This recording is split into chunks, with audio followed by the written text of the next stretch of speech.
Otherwise, I'm going to kick you off the stream. Sponsored by? Sponsored by, yeah, Chick-fil-A. One day we'll get that sponsorship going. All right. I haven't even made my picks yet, so I'm kind of going to do it on the fly. I haven't either. God, that's Good. Are we on? Yeah, our mics are live. I'm showing a live picture. Okay. I set things up, and then we'll get Coming up, Mike Thomas. Yes. Oh, I think I like the way I did that. I should do that for. Coming up, Mike Thomas with your full forecast. That was fantastic. And right now, But we're going to do picks first. we're doing picks first. You ready? I am ready. Let's do it. I'm going to get out of this voice. Oh, All right. hello, boom. people. We're live. Yeah, we're live. Now, wait a minute. Let me explain. Go ahead. The You reason can that I am because eating yeah. this Chick-fil-A sandwich is because last week, during our pick-em process, we made a bet, We did make a bet, and I lost. and you lost. So wait a minute. And I owe you Chick-fil-A. You do owe me Chick-fil-A. So why are you the one eating the sandwich? Where's my sandwich? I owe you Chick-fil-A. And yet you bring it over here. We need like a review. Do you have your sheet from last week? No. Okay. No. Well, that shows But how I missed. Well, that shows how organized I am with this stuff. yeah. Anyway, you Anyway, won though. Yeah. What's going on, everybody? Hello, everybody. Hello, people. Happy Tuesday here. We're doing NFL picks today. Are you going to take it to Facebook? Maybe. It is Wednesday. It's Wednesday wisdom. All right. Gotcha. Okay. Let me know if you do, because then. Do we have to be on our best behavior? Yeah. We have to take it to another level. Then we'll really have to behave. And be more professional. All right, we need to do a review though, so we can have score, because people want to know if we're terrible at what we do. Well, or I know last week we're actually pretty good. It was Tampa versus the Jets. Right. Well, it Oh, came, you got it. You got came it up down here. to 4. You got it up here on your screen. We're gonna have to pick. Yeah, but I got to remember who we picked. Oh, I remember. If you pull them up there, I know exactly which ones I missed. All right. Perfect. I know exactly what I missed. All right. Let's see. This is a great Chick-fil-A sandwich, by the way. You son of a gun. All right. I owe Mike Thomas a combo number 1. All right, so you will have it. So you daggone right, I will. I'm not letting them get away with this. All right, so week 10. By the way, this frosty lemonade is excellent. Is it? You know, I've been looking at it on the board. You know what? I should get this as actually. You know what? This should be part of the bet next week. Frosted lemonade? Yeah, I should throw in a frosty lemonade next week. So whatever you want to buy me, that's fine. Okay. Oh. All right, so week 10, we got to keep score here. So it looks like. Okay, are we going? This is from last week. This is from last week. Okay, I'll tell you which ones I missed. So on that you beat me on. On go up to the top. Seahawks and Cardinals, we all picked the Seahawks, right? Yeah. So I got to do like a Wiz versus Mike kind of thing. So we were all We both picked the 49ers to beat the Giants. Yes, we did. Yep. I was proud of that one. Well, hold on. Let's go in order here so that I'm not getting. Oh, okay. So I can't see. Seahawks over the Cardinals, so that's 1 for both of us. Uh-huh. I picked the Bucks. You picked the Jets. So I was right. That's you were where wrong. we start going apart. Yeah. We both picked the Saints, didn't we? Or no, I picked the Bills and you picked the Saints. I believe that was one of the different ones. So there's one for you, not one for me. We both picked the Lions over the Bears because that's the most over the Browns. Right. That's the most obvious. Oh, it's Cleveland. Right. We both picked the what's next? I picked the Titans. You picked the Bengals. I picked the Bengals. I lost that one. Yes, you lost that one big time. Packers and the Bears. I think we both picked the Bears. Yep. There you go. Chargers and Jags. I think we both took Jags, didn't we? I don't remember that one being one of our I think so because the Chargers have Phillip Rivers. I remember I said he sucks. And Phillip Rivers is awful. All right, here's where we started to separate. He doesn't suck. Yes, he does. He's a professional football player. This ain't LA. He can throw a ball better than you. Yeah, well, he can. Or can he? Or can he? Probably not, actually. No, He's Mr. Interception. I took the Vikings. You took the Redskins. Yes, thank you. Lost there. Steelers. I think we both picked the Steelers. Mm-hmm. Let's see. I think I picked the Titans. Yeah, I think I didn't believe in the Rams. I picked the Titans. You mean the Texans? I don't think you did because that wasn't one of our different. Oh, you know what? Because they had a backup quarterback. Yeah, you're right. Yeah, you didn't believe them. We both got that one. Okay. We both picked the 49ers over the Giants. Yep. I do remember that because the Giants are awful. Where's Fitz? Right. I think I picked the Cowboys. And they got smoked. We both picked the Cowboys. Or did I? Because Ezekiel Elliott wasn't playing. Oh, we might know it. You know what? I think we both picked the Falcons. So that wasn't one of our differential games. We're done with those. Right. We picked the same picks from this point forward. Okay. I think think so? I think we both picked the Falcons. I guess we could go to the tape. Oh, I know we both picked the Patriots. But yeah. And I know we both picked the Panthers. Yes, we did. Is that it? We both picked the Panthers. That's it. So I got 12 right and you got 10 right. Okay. So how many games are there a week? 15? So I was 12 and 15, and you were 10 for 15. All right. Yeah. So, ball's in my court. All right. Don't lose that. Now we got to move on. Everybody's like, man, Ready. Everyone's like, man, move on. This is the golden pen. Let's find out they took the Facebook. Hey, Thomas, did you take the Facebook? Tim. Later. He only wants to do weather. He doesn't want these shenanigans. Tim doesn't want these shenanigans. He doesn't on want there. this stuff on there. All right, so we're getting to this week's picks. All right, this week's picks. Mike and Wiz. All right, here we go. Let's discuss the prize right now. The prize is going to be. Is it a full meal with the lemonade or just the lemonade? Or well, you know, this is extra. I don't know if my budget will let me go above and beyond. You just want to do it for frozen lemonade. Can you drink a frozen lemonade in the wintertime? You're tender vegetation. I was tender. I was kind of shocked when you got that this morning at 27 degrees. Because I'm a man, Mike. I'm a man. You're something.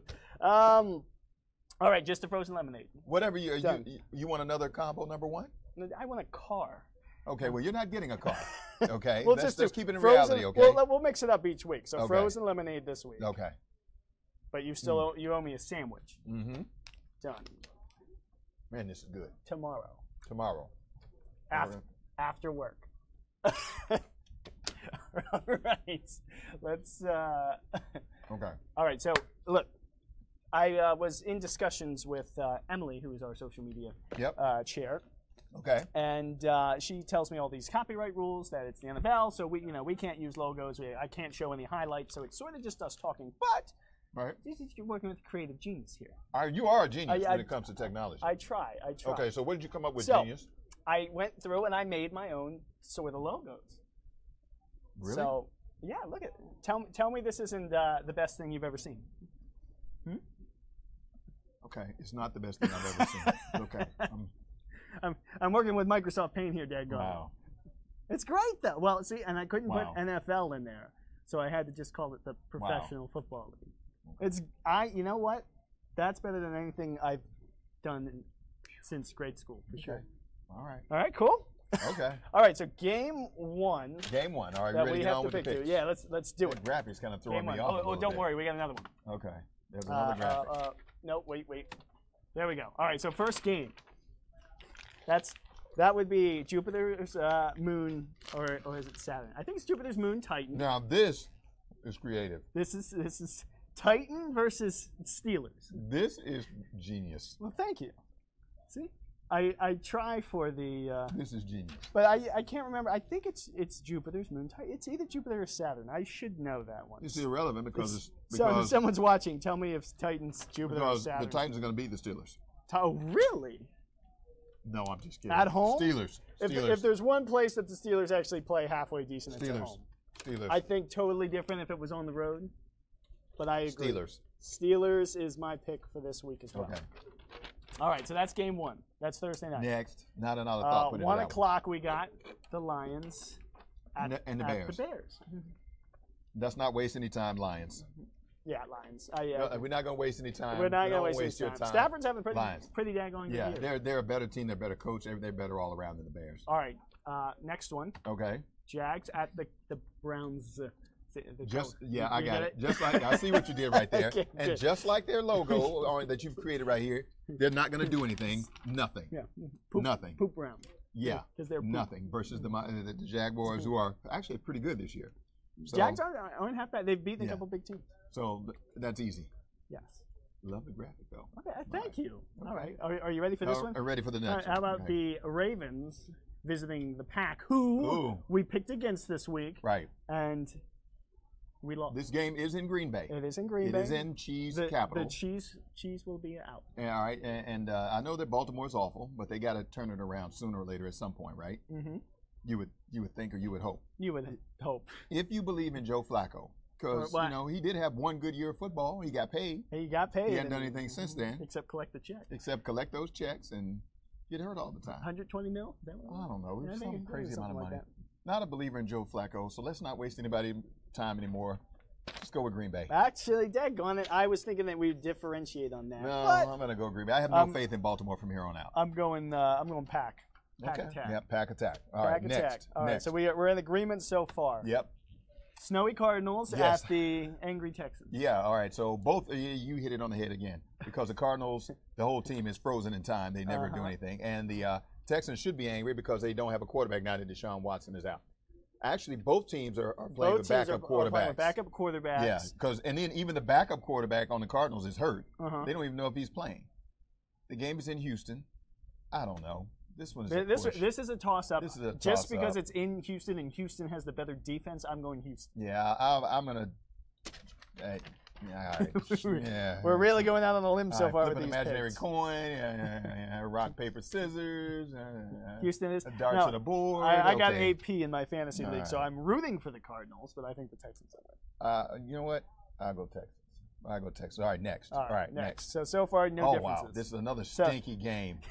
Another stinky game. And again, your logo is appropriate because the Bucs are limping through the rest of the season. Pretty much. And the Dolphins are treading water. Although, who got the win this week? Surprise, or last week? Yeah. Okay. Surprise win with the. Actually, you know what? I just marked Dolphins because it's at the Dolphins, but Jay Cutler sucks. Can I say that? Yeah, you can, because here's the thing. I don't know why they thought he would be good. You went and got him out of the broadcast booth before he was even in the broadcast booth, and paid him $10 million for 1 year. What about his past let you think that he was going to be great with Miami? Yeah, he led the Bears down the hole. Yeah, this is one of the dumbest decisions. And you know what? Just because Jay Cutler's on the Dolphins, I'm going to pick against him. Picking against it. So you're on the Bucs too. I'm on the Bucs because I don't do Jay Cutler. I'm not putting any faith in Jay Cutler. Maybe I should have taken Miami. Well, whatever you want to do, but I'm not touching Jay Cutler. I'm not going to touch him either. No, he's old and washed up and should be in the broadcast. Old and never has been. All right. Sorry, Jay. Bye, Jay. But if you come to Washington, make sure you come see us. No, come see him. I don't want your bad mojo around me. Right. Your bad mojo. Oh, this is a good one. This is tough. This is a good one. We got the Rams visiting the highest scoring offense in football, the Rams. Yeah. Visiting one of the better defenses in football. That's true. They lit the Redskins up. Yes, but they also allowed a lot of points from the Redskins. They did, and Case Keenum's one of those quarterbacks who sometimes has one good game and then he flickers out a little bit. Year. The Rams are surprisingly good this year, which I'm really surprised that the LA Rams are doing well. So going with the Rams. I would also go with the Rams. Going with the Rams. So far we're halfway through our picks. And plus Minnesota's won a bunch of games in a row, right? Right. Yeah. So, and this is going to be the end of the road for Case Keenum, or whatever his name is, the quarterback. Because once they lose this week, all the Teddy Bridgewater talk is going to start back up, and then they're probably going to panic, which means that they'll probably switch quarterbacks next week, and the whole thing's going to fall apart. But it's Minnesota; they got no Super Bowl, so who cares? Next, next. Oh, don't worry, we're going to spend 2 seconds on this next one. Yeah, all right, okay. Let's. One word is all we need. Okay. The Chiefs at the Giants, and that's Andre the Giant. I know Andre the Giant. Yeah. We don't need to waste any time. No, we don't need to waste any time. The Giants probably won't win another game this season. They quit. No, they are playing for the draft picks. Yeah, they quit. As long as Eli Manning's out there and that horrible, horrible coach is out there, they quit. The season's done. Keenum's on my fantasy team, and Alex Smith is playing them both. Yeah. Please throw 100 touchdown passes. Yeah, probably will in the first half. All right, I couldn't find anything funny for this one, so we're going. You should have put a hurricane up there. Whoa. Like the drink hurricane. Oh. Not the other hurricane. No, I don't want that. I wouldn't do that to New Orleans. No. We're going viral. Or some beads. Oh, the beads would have been good. I should have done Mardi Gras. Well, I got to come up with this stuff every week now. Well, that's true. Well, it's funny you said Mardi Gras because once the Redskins get down there, it is going to be Mardi Gras because the Saints are going to win. Really? All right, Saints are going to win. 7 in a row. Actually, you know what? I'm reversing my pick. The Saints have won 7 in a row. Their running game is spectacular. I'm going to pick the Redskins in the upset. Shoot. I'm going to pick the Redskins in the upset on this one because the Saints have to lose sooner or later. They've won 7 in a row. They've been running the ball crazy. The Redskins have a good defense. And the Redskins seem to play well against good teams on the road. Right. It's weird. Go Skins. Go Skins.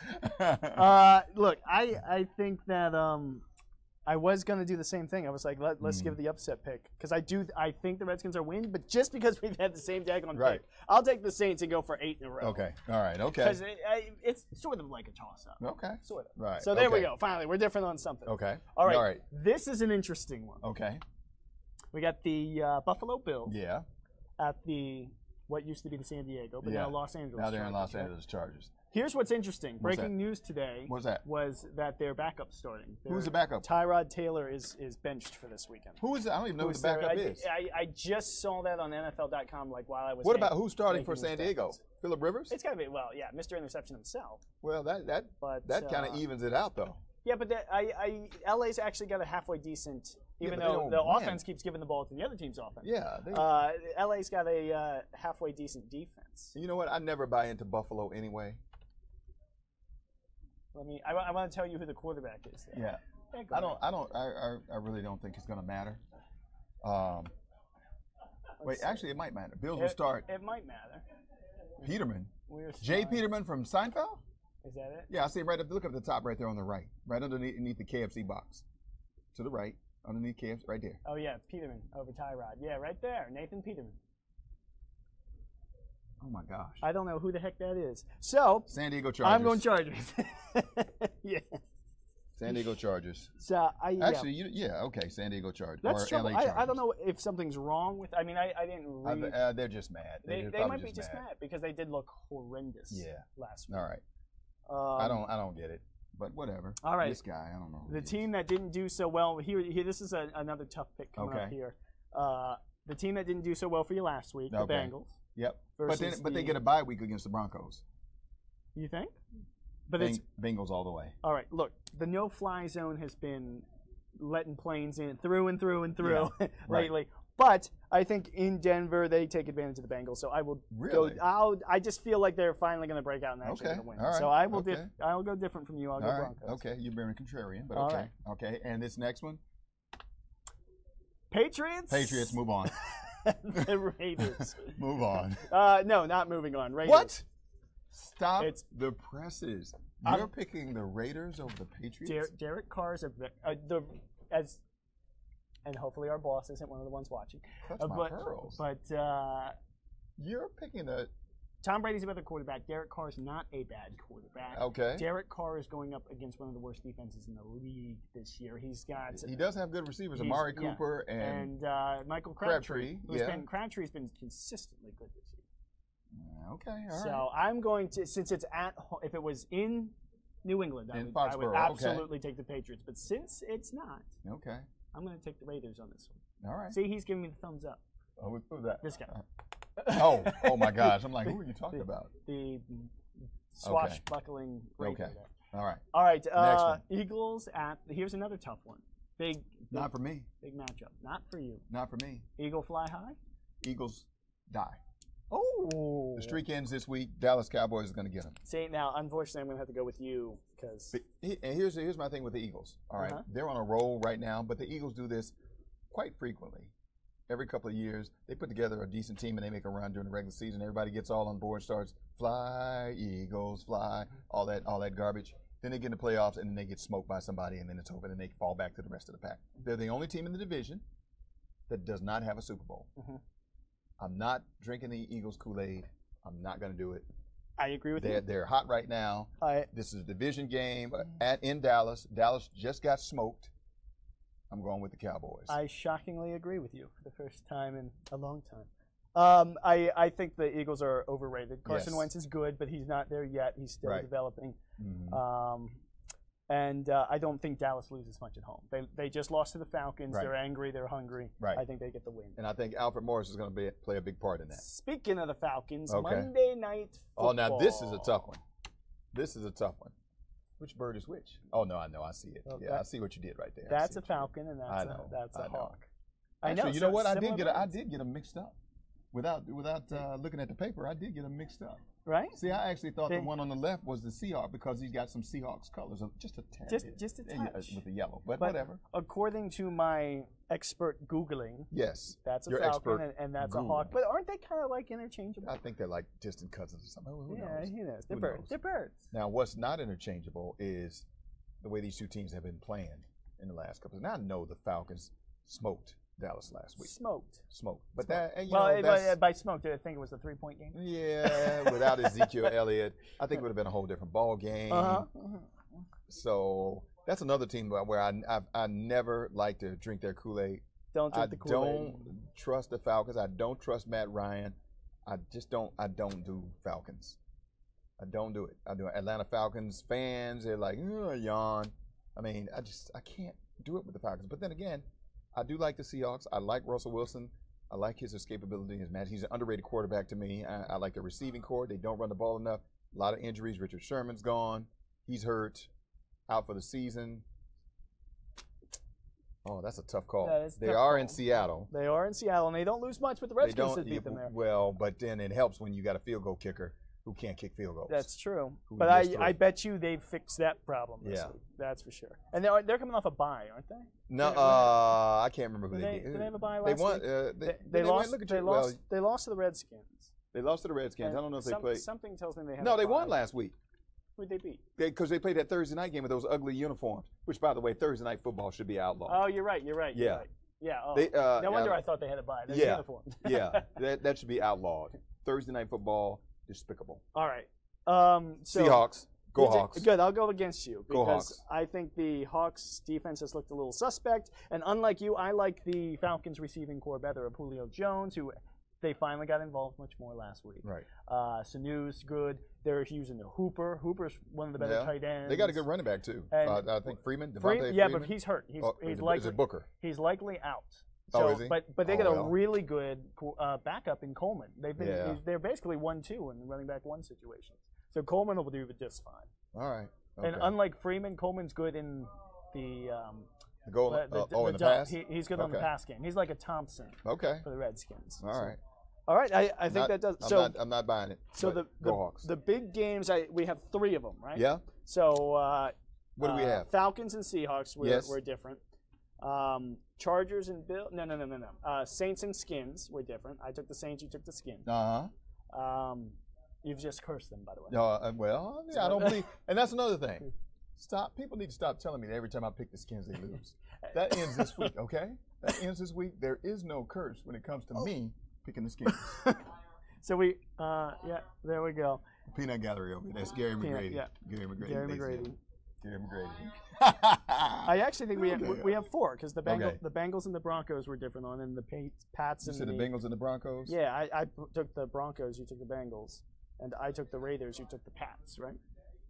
So okay. I think that's. And you took the. You took the Raiders. I think that's it. You sure we didn't differ on anything else? I don't think so. I mean, these first Rams and Vikings. These were all rather obvious. All the good games are in the afternoon, except Redskins Saints. That should be a good one or not. Okay. All right. I get it. Okay, then That's honestly looking at that. The only real good game. I mean, I guess Bucks and Dolphins is a good game if you like bad football, but if you like good football, Redskins at Saints. Redskins Saints should be a good game. That's the game to watch. Should be a good game, a game of interest because, like I said, you had this team that's won 7 in a row, and the Skins. Right. And that's only on Fox at 1 o'clock. Right. So tune in. Make sure. And don't forget, we're doing a pregame show. Yeah, somebody, not us. I don't know what time, but we're doing it. It's going to be on our station, but it won't be us. Right. We won't be there. We're not going to be anywhere near this place. No. All right. Unless they ask us to. Then, of course, we'll be here. Because we're team players. Always. All right. That's it. All right. So winner buys or loser buys one of these. Yeah. Frozen lemonade. And you got a combo number 1 coming. In the coldest November in 4 years. Well, you know what? No. You can pick something else. No. You can pick something else on the menu. Frozen lemonade it is. Because it is cold outside. It is. And it's going to be really cold next week. You sure you want to go that route? I mean. We're going to try. All right, we're done. We're done. That's your football update here. And thank you, Wiz. We'll see you again next week. Wait, what's my Twitter handle? At Wisdom Martin. I don't know. Just find me on Twitter. Find him on Twitter and complain. Wrap it up, Mikey. First of all, I'll meet you upstairs. Some very important stuff going on over here. This is top of the line. Know what? This is some very important stuff going on over here. You two over there. Don't bring your hate over here, okay? Wait, what do you got going on? Don't bring your hate over here. Is this the Thomas Martin betting line? This is. Is this where we come to? No. Let me tell you something. Which one of you is my bookie? There's no money that ever exchanges hands over here, okay? Mm-hmm. And we would not ever advise anyone to put their hard-earned money into anything that we do. That's the disclaimer. Down here. What's your pick? Let's see. So there you go. Are you No, guys? it's on that sheet. Are you guys? There you go. Are you guys taking a position on the Alabama Senate campaign? Have a great day. That position is already speaks for itself. Yeah. Hit I don't think we need source. to. The other source, you'll be able to see what's going on with that. Right. All right, We're going to let Molly handle that one. Yeah. All right, I'll see you upstairs. We're about to shoot a promo. Bill Byer, the king of all media. All right, Wiz, I'm cutting you, Mike. You're done. Yeah. See you next week with my lemonade. All right, guys, real quick, let me take up my live look outside. I will do a 2-second forecast here, and then I got to go shoot a promo with the guys. So let's go over and take a live look at the Capitol. Sun's still shining through, but clouds are starting to come out pretty good out there. And as we continue to work our way into the afternoon, we're going to see more and more and more clouds kind of coming into the picture here. So good news is no rain, at least not until the evening hours. In fact, there it is. I just pulled it up for you. There's the 7-day forecast. Let me get rid of my face. There we go. So 52 today with, again, clouds continuing to roll in as we head through the afternoon here. And then as we get into the evening hours tonight and the overnight hours, we do have a chance of some showers coming in along the frontal boundary. Good news is we should actually clear it out later on tomorrow morning, and then into the afternoon we're probably mostly sunny, but we're probably also dealing with a little bit of wind. We're gonna have a strong breeze kind of kick off the second half of tomorrow afternoon. Let me kick it over real quick, and then we'll come back and talk about the weekend. Let's see here. That's SP1, which is right there. Let's do satellite and radar. You can see the clouds. This is high resolution, highest resolution imagery we have. Notice the kind of conflicting clouds right there. You got clouds coming in from the east. You got clouds coming in from the west. These two are going to kind of meet. We're really going to cloud up, and then we have a chance of drizzle this evening. And what you can't see, because I didn't expand it out far enough, is that we do have rain off to the west out through Ohio, Indiana. That's going to scatter across the region during the overnight, and then again, early pre-dawn hours, most likely tomorrow morning. So don't be shocked you're getting up for work and school when there's wet ground out there, but probably not a whole lot of rain left by the time most wake up in the morning. All right, back to the 7-day forecast. Friday's dry but chilly, 53. We head into the weekend. Saturday's cloudy and not too bad, 59 degrees. That's about normal. Showers in the evening. I'll meet you guys upstairs. Are you waiting for me? Where do we meet? Where are we meeting? Great question. Did he not send an email? Okay.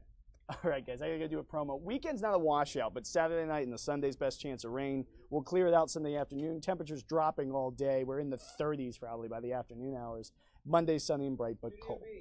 Studio B. All right. You keep talking. You're last. I'm last. Perfect. All right, guys. I'm done. Molly's coming up with your news headlines. Tomorrow we will do something else and a little bit more weather. And then Friday we'll wrap the week up with a weather look at your weekend forecast and preview Thanksgiving. Plus, I'm like on snow hunt today. I want to find and see if we have any chances of snow creeping in at the end of the month. A couple things concerning in the weather models in that department, but nothing that we need to go hitting any panic buttons over yet. All right, that's all I got today. Molly's coming up with your news headlines. Other than that, guys, I will leave you with a live look at the radar here, and Molly will be up in just a second. See you tomorrow, guys. Have a great Tuesday afternoon. I'm sorry, Wednesday afternoon. Hooray, the weekend's a day closer than I thought. See you guys.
All right, hey guys, we're back for another edition of Fox 5 Live. I'm here with Allison Seymour. You probably know her from the morning shows. Hopefully. Yes, yeah. Hopefully. And she's here with us because we're going to start off the show today, guys, with a very serious, real trending topic of this week, which is sexual harassment now pervading Hollywood and now pervading Capitol Hill. And yesterday they were talking about, there was a big hearing that ended up in a reform, right, for going forward.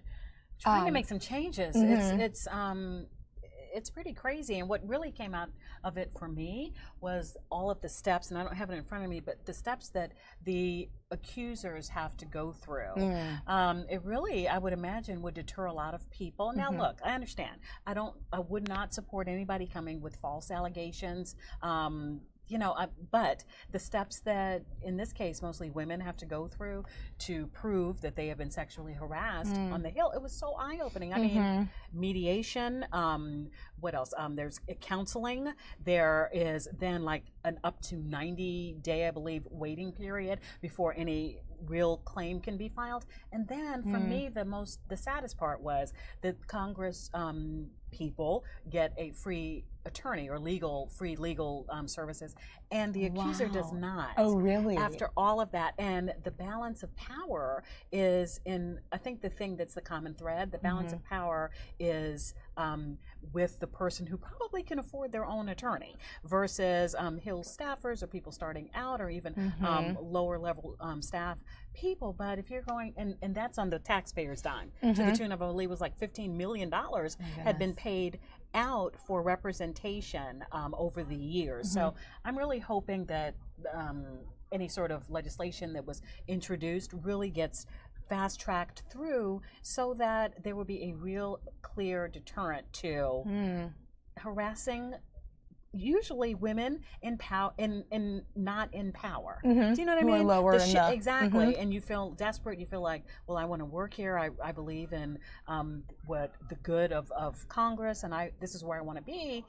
Only to find out that there is a heavy price in some cases, and maybe you feel like you have to pay that price in order to maintain your position. So I'd really love to see any sort of legislation fast-tracked so that there can be a real clear deterrent to this behavior. Yeah, it's such a big deal. And if you guys were on, good morning, Benji, good to see you, some of the regulars on. If you guys were on the stream yesterday, we actually were able to bring you that hearing in full because it happened during these midday hours. So if you're interested in kind of seeing that and how it all went down, we have it on yesterday's stream if you want to check that out. But I did clip, and I wanted to bring Allison on because she's been a voice here in the station. She always has been, especially about this topic. And I wanted to see if she had any other just remarks about it that she couldn't even bring on air. So we'll. Oh, I did. I'll tell you what I was thinking. I'll tell you what I was thinking. And she will. So we'll play out the interview. It was with Elena, an Axios reporter that sometimes comes on the show.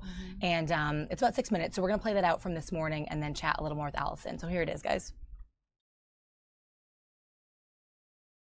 8:30 now, and a hearing yesterday brought the spotlight on sexual harassment on Capitol Hill.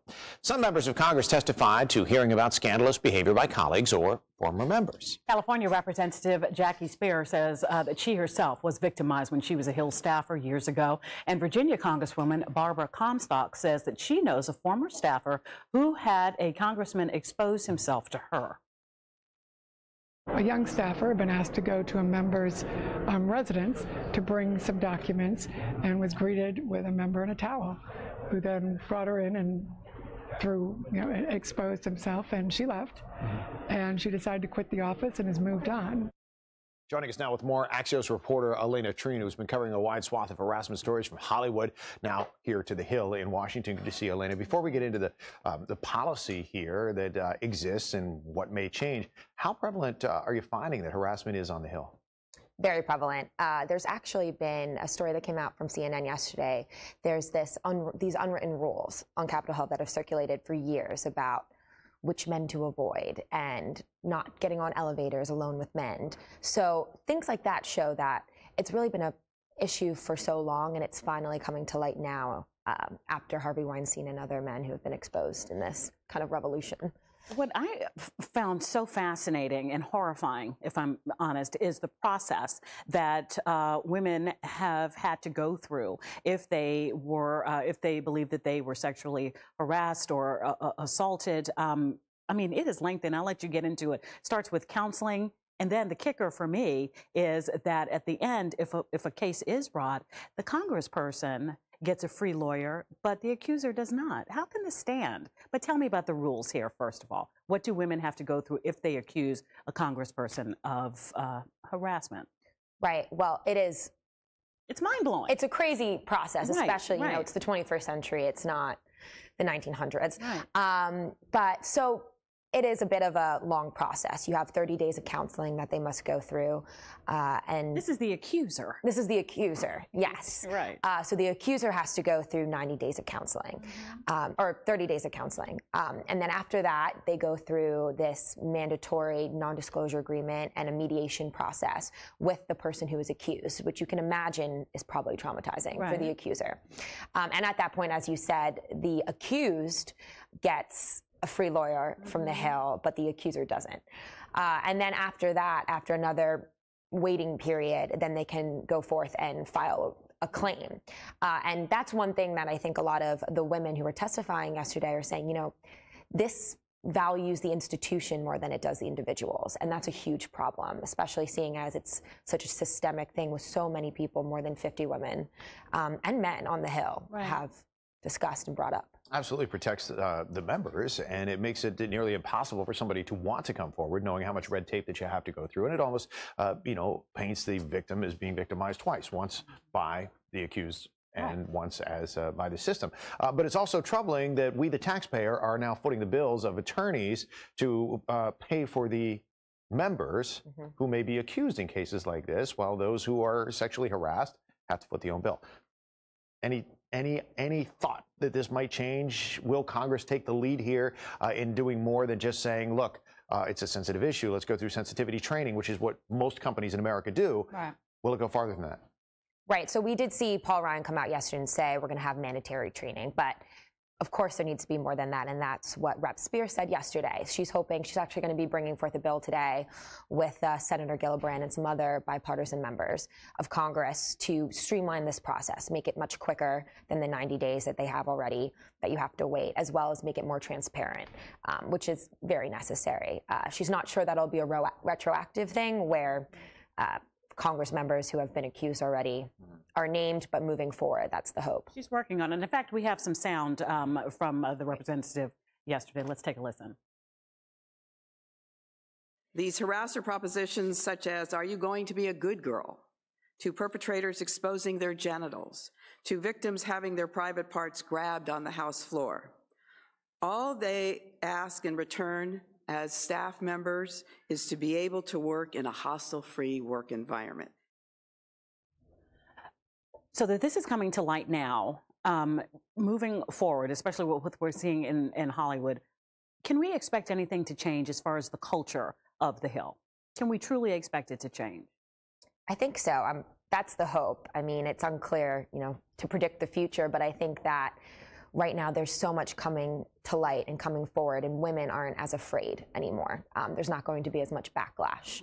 So hopefully there will be a systemic change.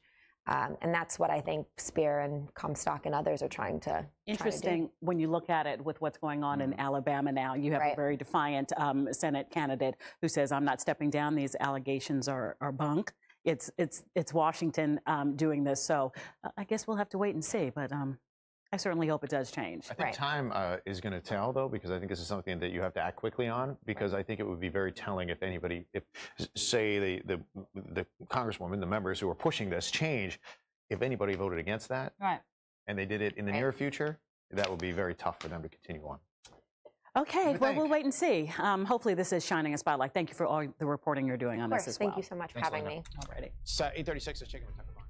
All right, guys, so that was the interview from earlier this morning. Allison, as you can see, same clothes. She was there this morning. So I just really have to be honest, and we always have to like choose our words carefully here. Yeah. But what I kept thinking, like right in the middle of that interview was, how is this going to change unless we are more diverse in the makeup of, in this case, Congress. So this is from a couple of years ago. Congress was 80% white, 80% male, and 92% Christian. I can't believe you found that stat. Well, yeah. it's just like, it's an old article, and I mean, it hasn't 2 years changed ago. much, right? Yeah. But for me, that's the issue. It's like we have a culture issue, a culture problem. I really believe if there were more, in this case, women in power, more women elected leaders, more women congresspeople, more senators or what have you, it creates more of a checks and a balance for me. Like if you had somebody, if the balance wasn't so tilted, and I'm sorry, that's just the only way, and you might not like to hear that, but it is overwhelmingly male, in this case is what we're talking about, because usually the aggressor or the person who is facing the assault or harassment charges are male. It's male, female, and I believe that the only way that we make it better is if we have more women CEOs, women managers, women in all these positions, women in Hollywood, all of this. And I'm not saying that, that's the answer, but what I am saying is the shift of power might change, and it wouldn't be such a, we've all heard it, good old boys network. I mean, that's a thing. I mean, that's a thing. So, we were talking about this in the newsroom like a couple weeks ago. Remember, we were just down here chatting about it. How does it change? And I think that's how it has to change. I mean, yeah. That's just how it has to change. Other than that, you have people behind closed doors, and you have, oh, it's okay. It's, boys will be boys. We've heard that too. It's like, wasn't it grotesque to see Representative Jackie Spear, I think it was, saying, what did she just say? We just heard it. Be a good girl. Are you going to be a good girl? Right. And absolutely horrifying. It is. And I think that until and unless that starts to change. Yeah. So we need to, we need to grow more politicians, women politicians. I know. Oh, and then you were talking about what they're ordering them to do or having them do. Right. Is this sexual harassment training? Look, for leaders. Yes.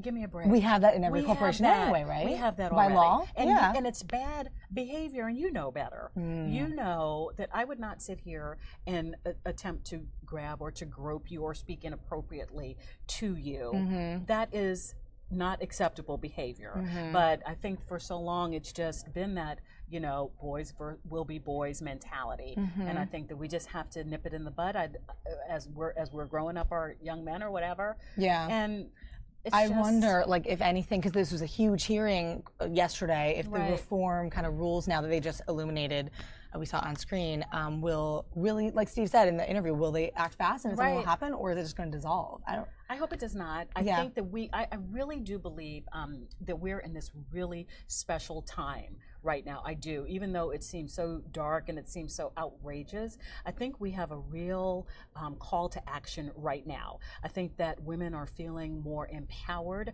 There's that whole, hashtag Me Too movement, and I think that is a really powerful beginning to say we have a problem here in our society. And the kicker is in the same vein, we're very sort of like buttoned up and Puritan, like no breastfeeding. We demonize the way that, and so it's.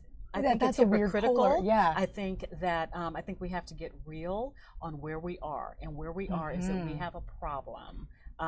We have a problem in this society, and I think the problem stems from the fact that more women need to be in power of positions of power. And that's just it. And that's what I was thinking. And I'm thinking until that changes, this is all sort of empty chatter. Yeah, really good. Is. Thanks for being so honest here. This is great. We need her to do this. Well, and this is where you can. That's on right. The stream. So don't at me at Twitter. Don't at me. You see her thing on the screen. There it is. Yeah, we'll have Allison on Let's more. Talk about it. Yeah, please do. And I'm definitely gonna have Allison on more. She's such a huge force, like I said, in her newsroom. If you guys are new to the stream, or if you've been on for a bit, you haven't really seen her much, but she'll be around. And this was a really important topic to start out with because, like I said, we've been talking about it all week. Right now, I think even live, we have some people on the Hill talking about it. So I'm gonna flash over there to grab some live video. Keep doing what you're doing. Thanks. We're super proud of you. Oh, awesome, Al. Thanks. We'll see you around soon. Alrighty. All right, guys, over to the Hill. More sexual harassment talk. The bill creates in-house victims counsel, because right now in the process, the only one that has counsel paid for by the taxpayers of this country is the harasser. In mediation, it's the harasser who has house counsel. It is the victim who has to pay for their own counsel or appear there with no counsel whatsoever. Beyond that, the bill also ensures that interns and fellows receive the same protections as paid employees. Right now, there is nowhere for interns and fellows to go. To level the playing field, the counseling and mediation stages will be voluntary, not mandatory. And the mandatory non-disclosure agreements that staffers now have to agree to will no longer be mandatory. Legislative employees will also have the same whistleblower protections as those provided to the rest of the federal government. This bill will also create transparency for cases that end in taxpayer-funded settlements. For those cases, the name of the employing office and the amount of the award of the settlement will be published on the Office of Compliance website. And members who have a substantiated finding against them will be personally responsible for reimbursing the U.S. Treasury for settlement costs.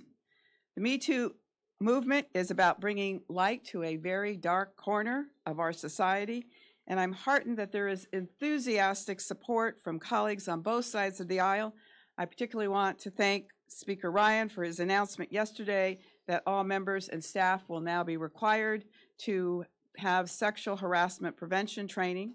And while training is not the complete solution by a long shot, it is a critical first step, especially when conducted according to best practices. But we all know that Congress is quick to pat itself on the back for accomplishing modest measures. So it's up to us here today to ensure that we go the extra mile to truly reform the system and to protect the victims. Zero tolerance is meaningless unless it is backed up with enforcement and accountability. I'm honored now to introduce my colleague on the Senate side, Senator Kirsten Gillibrand from the great state of New York. Thank you. Well, thank you so much, Congresswoman, for your leadership and your passion and your dedication to solving this problem and many others. I am very grateful to stand with my colleagues in this legislation. All of us rely on extraordinary staff members to help us accomplish the work that our constituents elect us to do. They're talented, they're passionate about public service, and many of them are just beginning their careers. But over the last few weeks, more and more current and former congressional staffers are coming out and bravely telling their stories about how they experienced sexual harassment while working here. This is shameful. There is a serious sexual harassment problem in Congress, and too many congressional offices are not taking this problem seriously at all. The inadequate policies that are in place today about sexual harassment in Congress make it very difficult for victims to actually come forward, report incidents, and seek justice. The system to address this problem is virtually unknown to most staffers. It's very confusing to navigate and is tilted against victims. And so that's what our bill will do. It will fix it. Congress should never be above the law. Congress should never play by its own set of rules. As elected officials, we should be held to the highest standards, not the lowest. This needs to change, and so we need accountability, and we need transparency, and we need this kind of reform, and we need it now. Congress should treat every person who works here with respect and dignity, and that means creating a climate where there's accountability, fairness, respect, and access to justice if sexual harassment takes place. Our staff members should feel empowered to feel safe reporting sexual assault if it happens, or harassment if it happens, without any fear.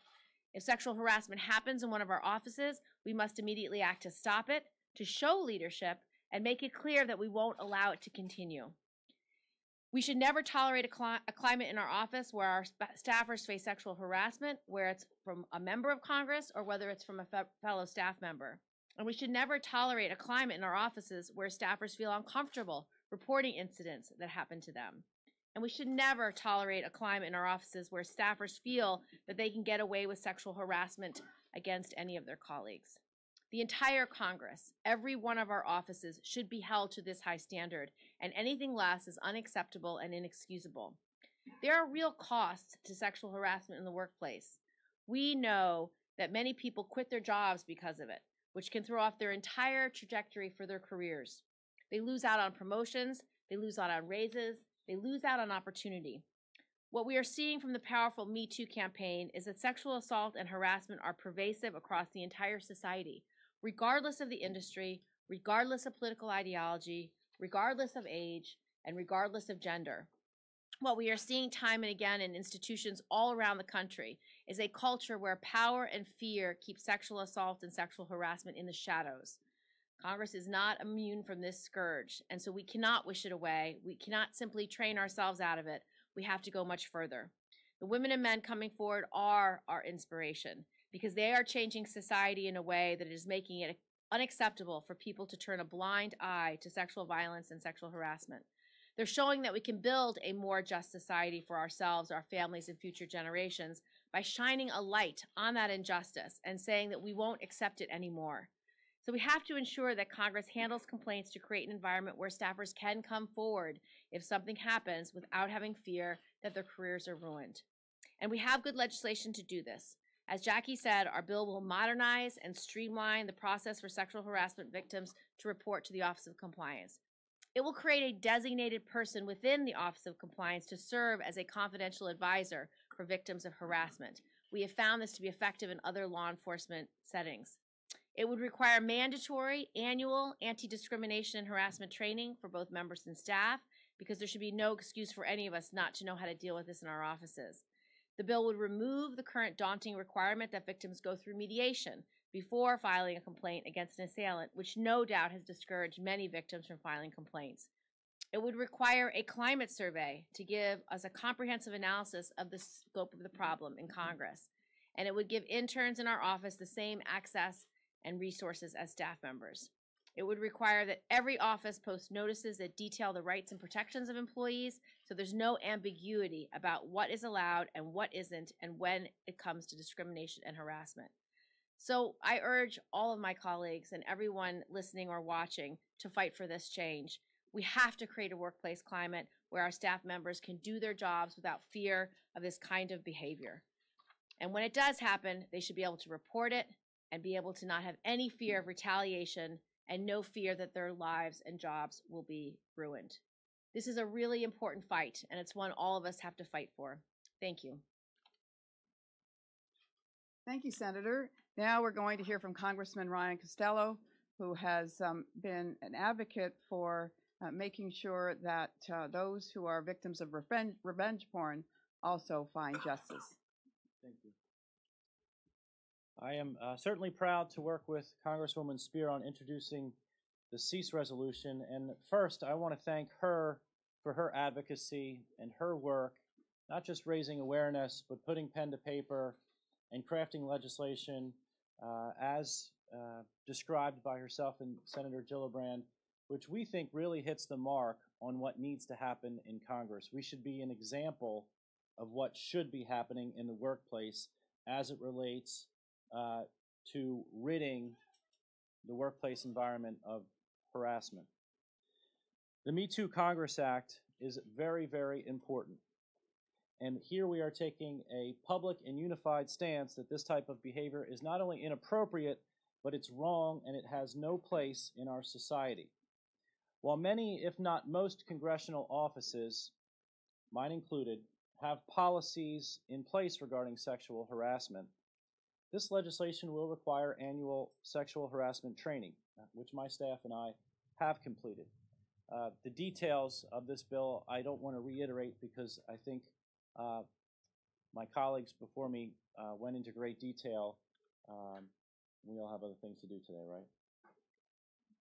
But bringing greater transparency and accountability to the procedures for filing and investigating a complaint is really what's missing.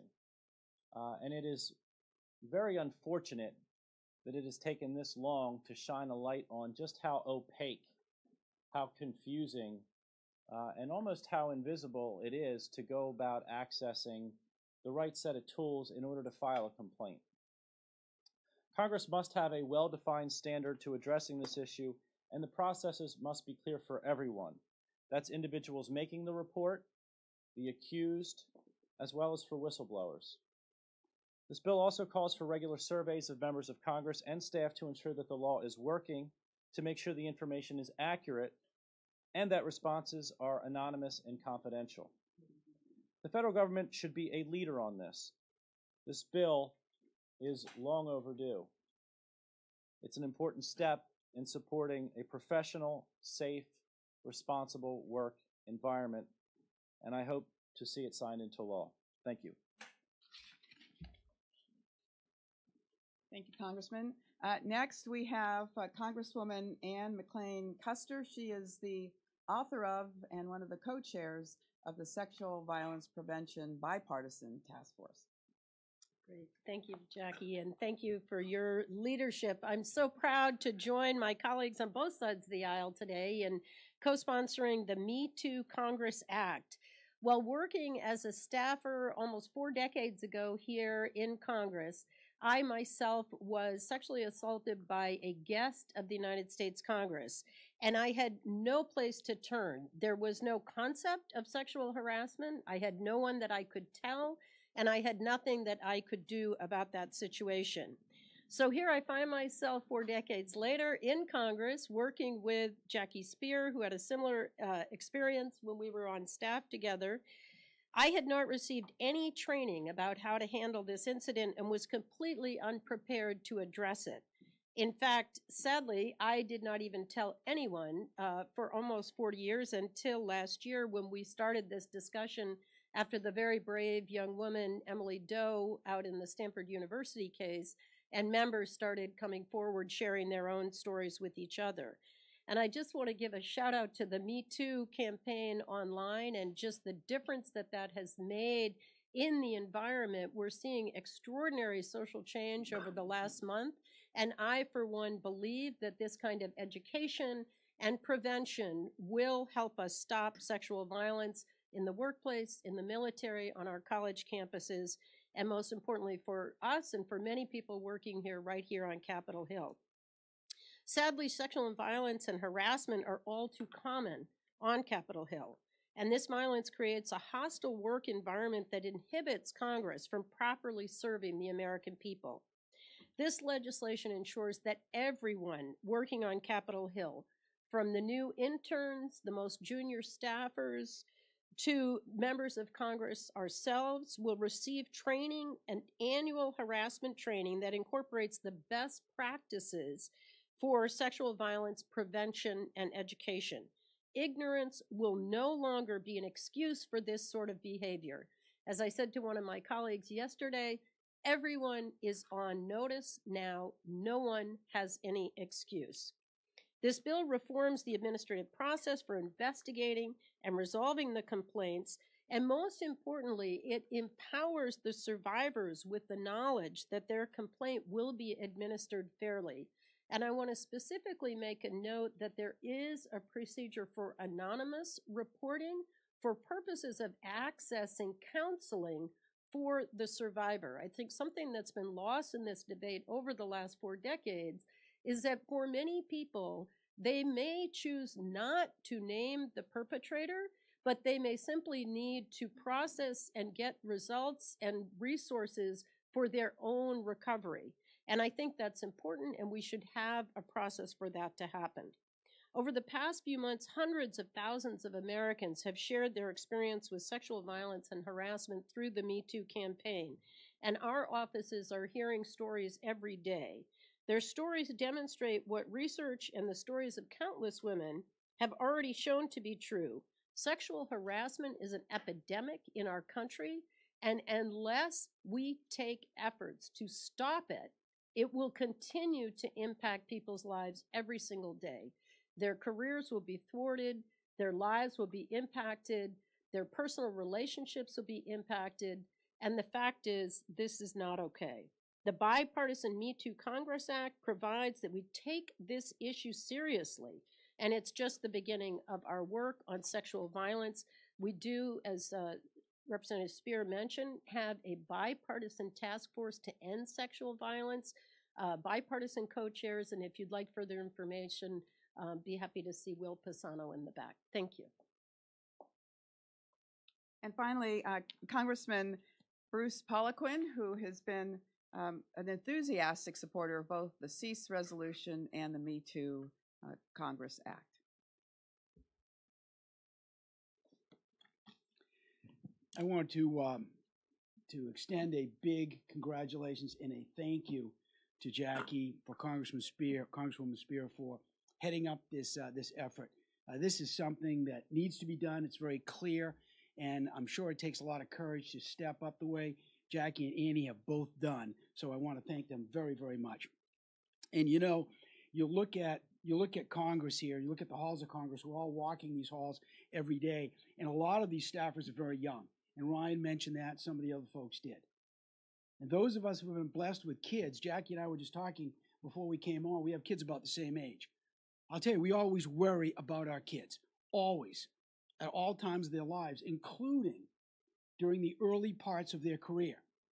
The last thing that we should have to worry about, frankly, is them being harassed in the workplace. There is absolutely no place for this in America. I don't care if you're in the media. I don't care if you're in the entertainment business. I don't care if you're a professional athlete. I don't care if you're running a company. I don't care if you're a member of Congress. There is zero place for this in our society. So I salute everybody jumping on board for this. And you know, the executive branch already has protocols in place and a way to deal with this issue. It's about time the legislative branch does also. We need to make sure that everybody who comes to work feels safe coming to work, so they can do their job. And in this case, they can serve the American people. And this is a bipartisan effort. We have men here, we have women here, we have Republicans, we have Democrats, we have the Senate, and we have the House.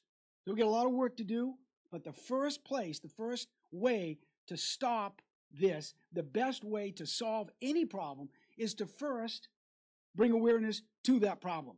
And that's exactly what we're doing. And I salute Jackie again for doing this great work. And I am thrilled to join her and everybody else to fix this problem. Thank you.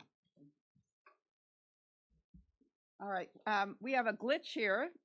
Evidently, we cannot have persons outside the building participate in a press conference in this room. We have one more speaker. Her name is Maya Raghu, who's the Director of Workplace Equality at the National Women's Law Center. She's a very important speaker. We will address a few questions here, and then we're going to take this outside so that you can hear from her. Yes.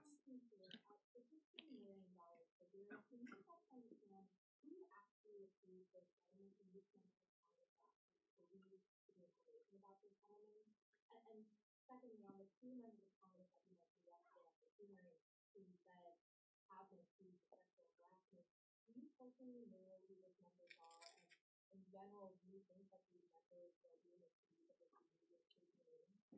So to answer your first question, the Office of Compliance has provided us with that information about the more than $15 million and the 260 settlements.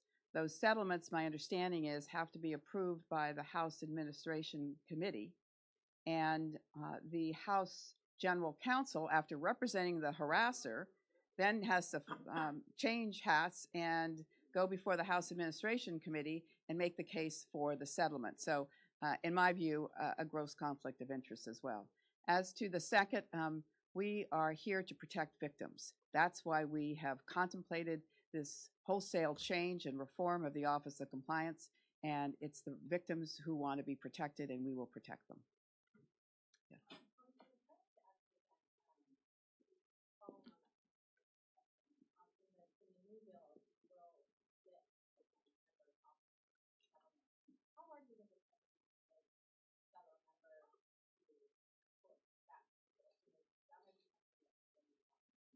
Well, no one should balk at it, because there shouldn't be an office in the Capitol that is engaged in this kind of conduct. And if you are engaged in this kind of conduct, or you are allowing this kind of conduct to go on unabated in your office, then you should be called out.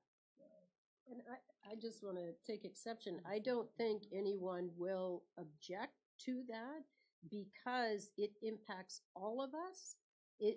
We want to hold up the highest standard for members of Congress and for a workplace that's free from this type of discrimination.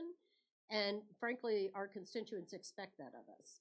So I think we want all members of Congress to comply, just as we do with the mandatory ethics training and other issues that have already, we've had sweeping reform. We want that type of reform here. So I beg to differ with you that people will object to that. I would just add, the other piece of this is, and I say this to folks fairly often, we're employers.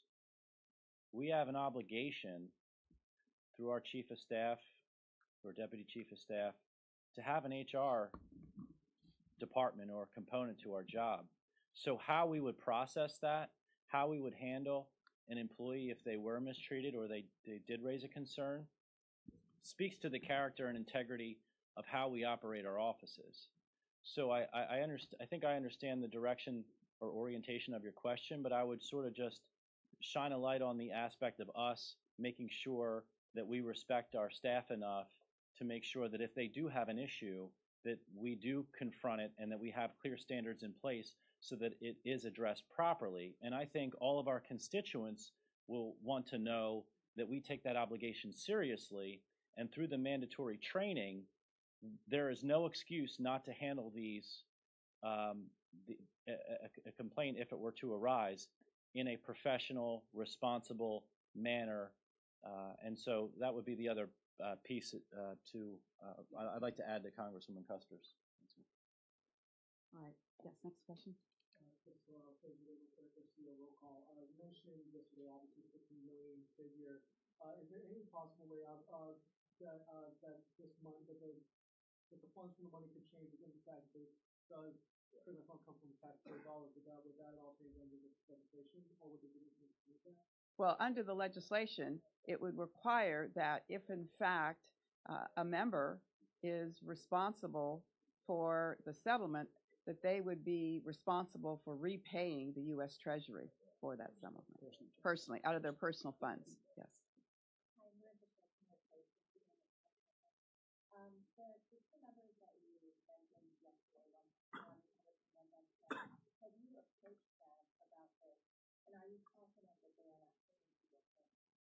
I've not approached them. Yes. It's not my role to approach them.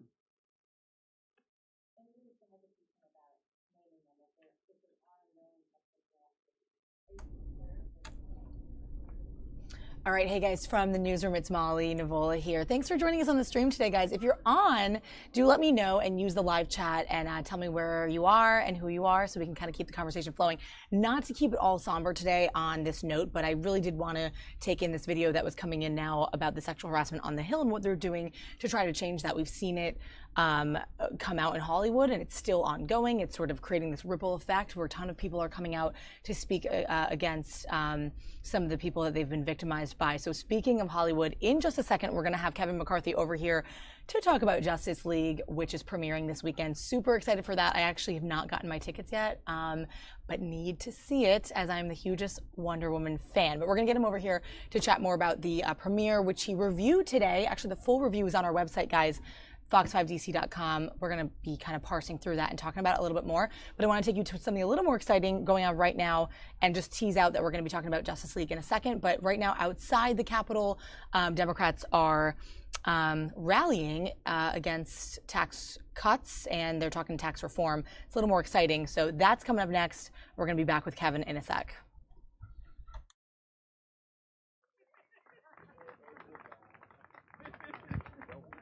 All right now I want to welcome to the stage a member of the powerful House Budget Committee, Congresswoman Barbara Lee.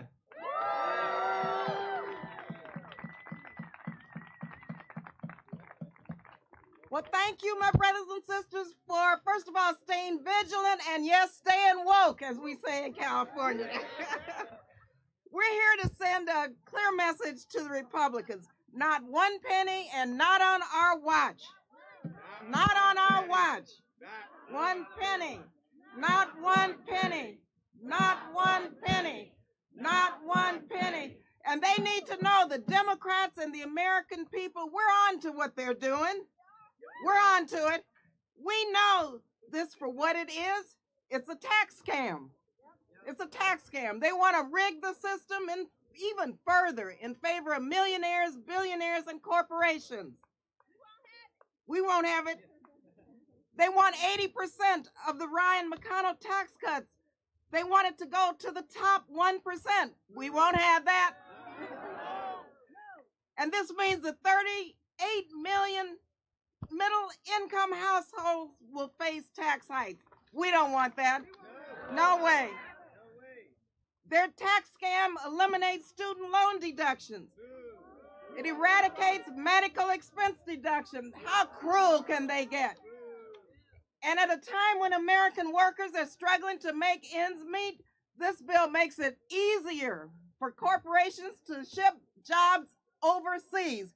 How sinister, how mean can they get? And adding insult to injury, Senate Republicans returned to their relentless attacks on the Affordable Care Act to kick 13 million people off of health care and to raise health care premium and insurance costs. Can you believe that? Not on our watch, though. Not on our watch. This is a slap in the face to the American people. So we are here today to say not one penny of tax cuts, not one penny must be given to any wealthy individual, millionaire, billionaire, or corporations on the backs of the majority of American people. Not one penny, not one penny, one penny, not one penny, not one penny for the 1%, which doesn't pay its fair share anyway. Not one penny for multinational corporations who ship American jobs overseas. Not one penny. And not one penny for a tax scam that is paid for by ransacking Medicare and Medicaid. Hands off my health care. So let us kill this bill. Let us kill this bill. Let us kill this bill. And let us stay woke.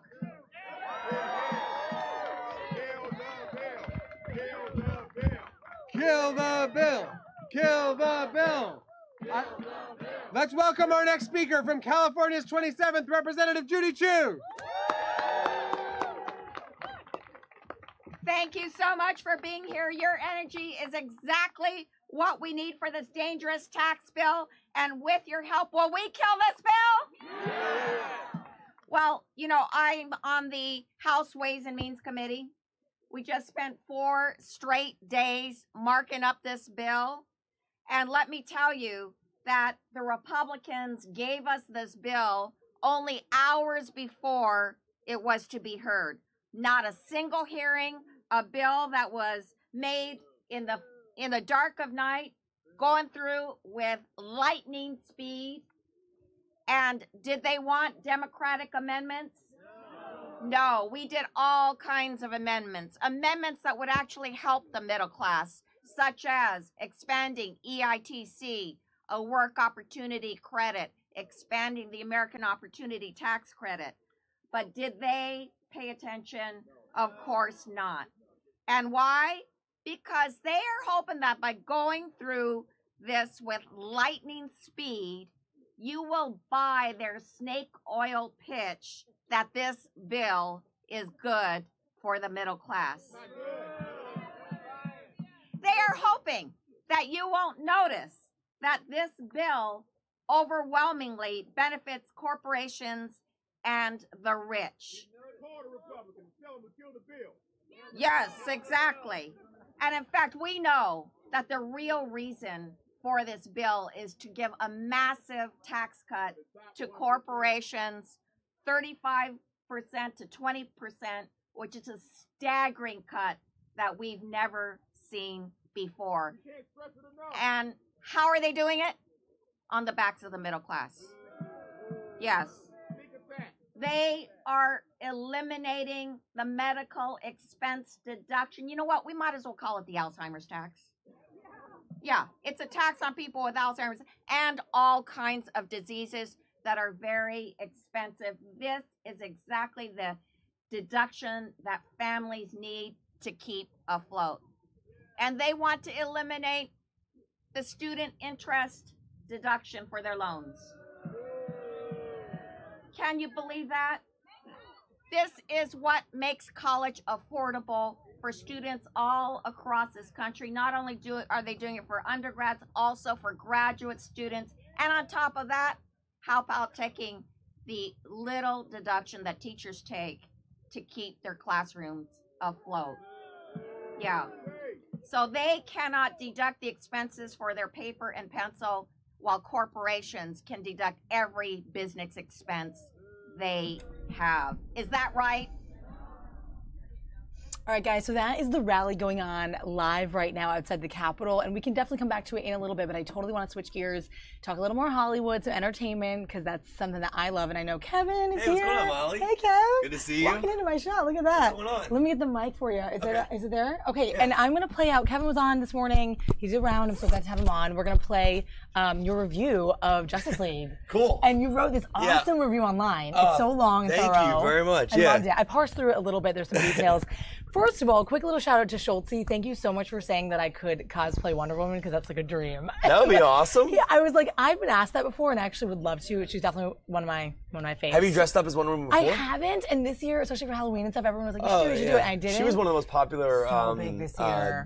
costumes this year. Yeah, and Kevin's got all the deets, so we're gonna play the review and chat about it a little bit more, chat a little more Hollywood, little stuff that's going on. And, totally. No, this is awesome to be here. Yeah. I've never actually sat here at this exact location. You have lighting and everything. This is pretty cool. Yeah, guys, you guys have an inside look at the newsroom. Wait, one of you guys was asking really quick what it looked like in Washington, so I'm just gonna show you a live look at the Capitol. There it is. It is pretty cold. Not super wet today, but it's chilly today. People can talk to you? Yeah, they're chatting. That's cool. My sidekick, Risa, she's back doing social media. Now my sidekick is Kevin. I'm so glad to have him. Risa's awesome, by the way. Risa's back there, but she's doing some work today. Feels a little under the weather. We'll have her on another day. But anyway, really great to have his energy. Let's play this out, and then we're going to have a little inside scoop from Kev.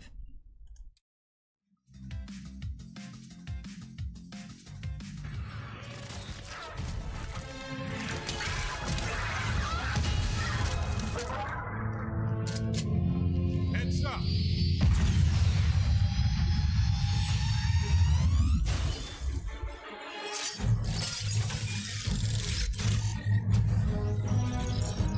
Thanks, Alfred, but I'll take it from here. Do I know you?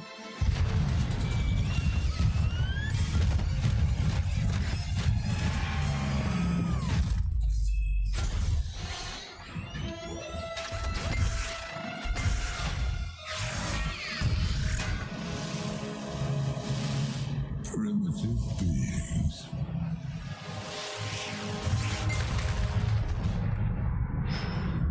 What are we under right now?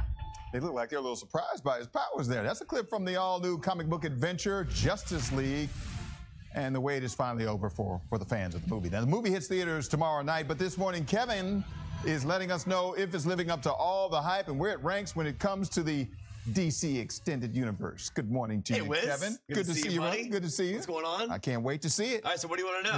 There's a lot of hype. How about you just tell me, because I want to know the plot, but you're not going to do that. Can't give the plot. So you just tell me. Oh, by the way, you see that? I see that. Can we zoom in on this Superman little button here? I did not do that on purpose, but I am Superman. No, I'm just, okay, Kevin. Go ahead. All right, so here's the deal. The basic plot essentially is it was kind of set up in Batman vs. Superman, but really all you need to know is that a villain's trying to end the world, and the Justice League has to come together to try and save it. That's kind of the basic premise. Gotcha. Let's go through positive, we'll go through negatives, and then we'll go through where it ranks in the DCEU. All right, so start with the positive. Go ahead. Yeah, obviously this movie has a lot of anticipation behind it. If you're people who don't know, the director who initially was involved in the film, Zack Snyder, did leave the project after a family emergency back in March. A new filmmaker came on to do reshoots named Joss Whedon.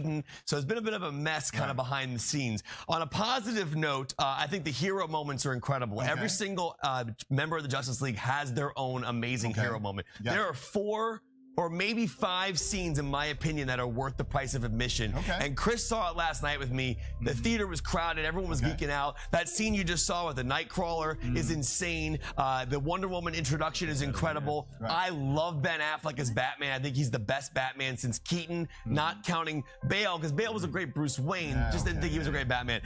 On more positive notes, it's shot well. I mean, it looks gorgeous in regards to cinematography. I will say, it is a bit too CGI heavy, which a lot of these superhero films have kind of seen, as you saw in that clip just now.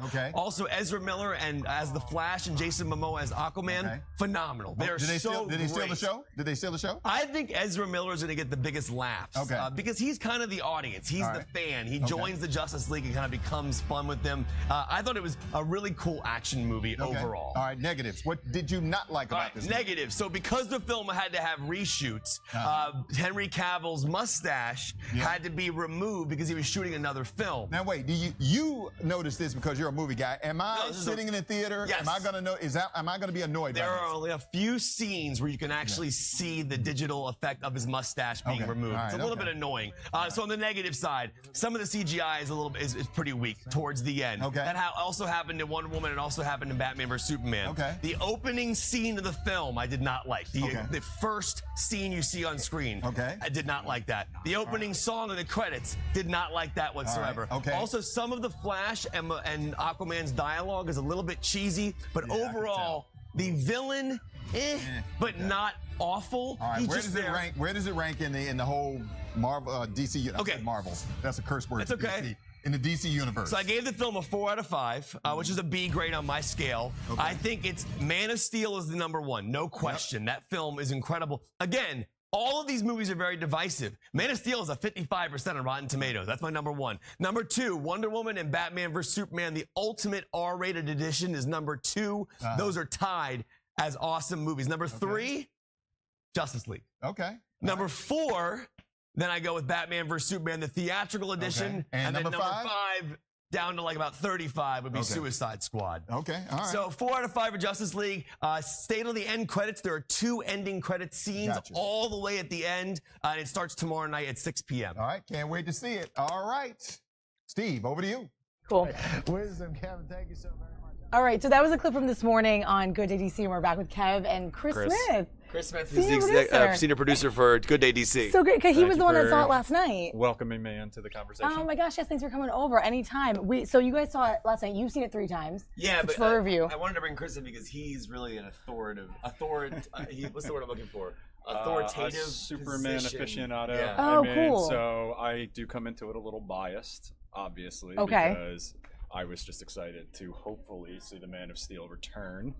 Without any spoilers, I was not disappointed. I'll hang on to this. Yeah. I was not disappointed. I agree with Kevin's review almost to a T.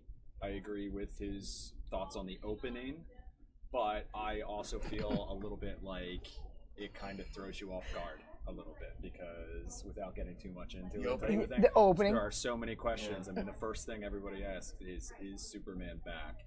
And for people hoping so, they get an answer. Yeah. The movie definitely answers that question for sure. Yeah. And as I said in my review, I think that there's definitely problems with the movie.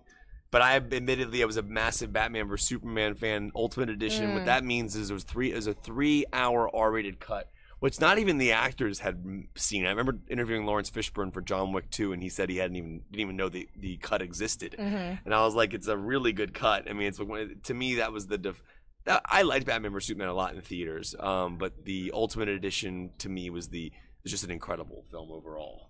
I don't know if you agree with this, Kevin, but Justice League felt a little bit like it almost was a bridge between what the DC Extended Universe could be in the future, too. Yeah. They had a lot to get in with establishing characters that hadn't been in the movie yet. Yeah. But I do think they did a good job of getting people excited. Any one of these people could have a standalone movie in the future that I think people would enjoy, and I think it's a good what's the word I'm trying to think of? Response to what Marvel's done so well. Yeah, and I think that there's a couple interesting things to note, and I do want to say that I don't think that these pieces of information should impact a film's review, because they don't. My review is specifically generalized around what I saw on screen, but it is interesting to look at the backstory of what happened with this movie, the filmmakers involved, just kind of the things they had to deal with behind the scenes. Not that a person sitting in a theater on Friday night at 7 o'clock is ever going to think or know that these things happen, but I think they're fascinating to think about. And again, my review specifically does not include this element of it, but it is something that's in the back of my mind because I know the story so well. But Zack Snyder was directing the original cut of the movie. He received a ton of backlash, obviously, for Batman vs Superman. Man of Steel, Watchmen was even divisive, which I don't understand why. That movie was phenomenal. I thought 300 was incredible. I thought that there may have been a couple of reasons, and it has to do with the big blue guy. No. I think people who what do you guys think? Let us know in the chat. I know some of you guys are already commenting. Upset about Watchmen's endings that didn't follow Alan Moore's original graphic novel ending. So people were very upset with the how somebody could actually take this source material and create a film. But Snyder he's always been very divisive. People don't love Zack Snyder. Either you love or you hate him. I find that to be interesting how people just generally don't like Zack Snyder's movies in regards to general audiences. I think fans like his movies, but the critics generally. The one thing I'll say, Zack Snyder does very, very well. Yeah. And if you've ever seen 300 or Watchmen, for example, he does male shirtless scenes very, very well. And Perfect. There is no disappointment whatsoever in this movie when really? it comes to that aspect. But I was actually just saying to Kevin in there, I have a theory that Ben Affleck may not have worked out quite as hard as some of the other characters in this movie, Jason Momoa, for example, because he's one of the few without a shirtless scene in this movie. Interesting. That's an interesting note. I mean, I'm talking about giving the people what they want. And there are some. Perfect. Affleck had a pretty interesting shirtless scene in Batman vs Superman. But back to what I was saying, essentially was Snyder left the project because he filmed the movie. Generally, from what I understand, I believe he completed production. I could be wrong on that.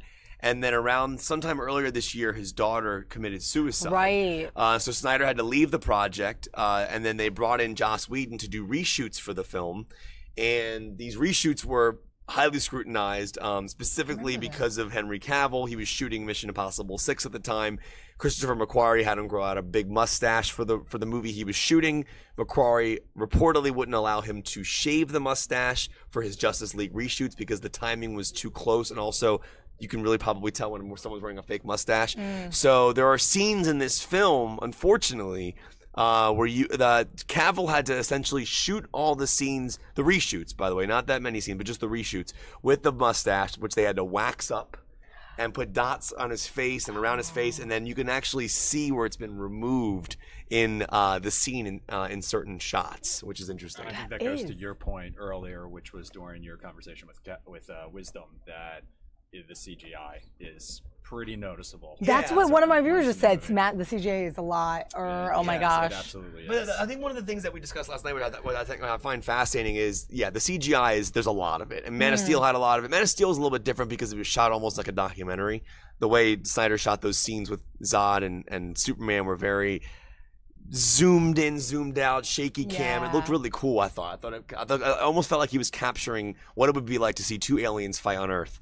The problem with Justice League films and just superhero movies in general is, how do you create a villain that can stand up against the Justice League and not make them a CGI villain? Because I don't know. I mean, obviously Lex Luthor in Batman vs Superman brought Doomsday to life. Doomsday was highly CGI, and so is the villain Steppenwolf in this movie.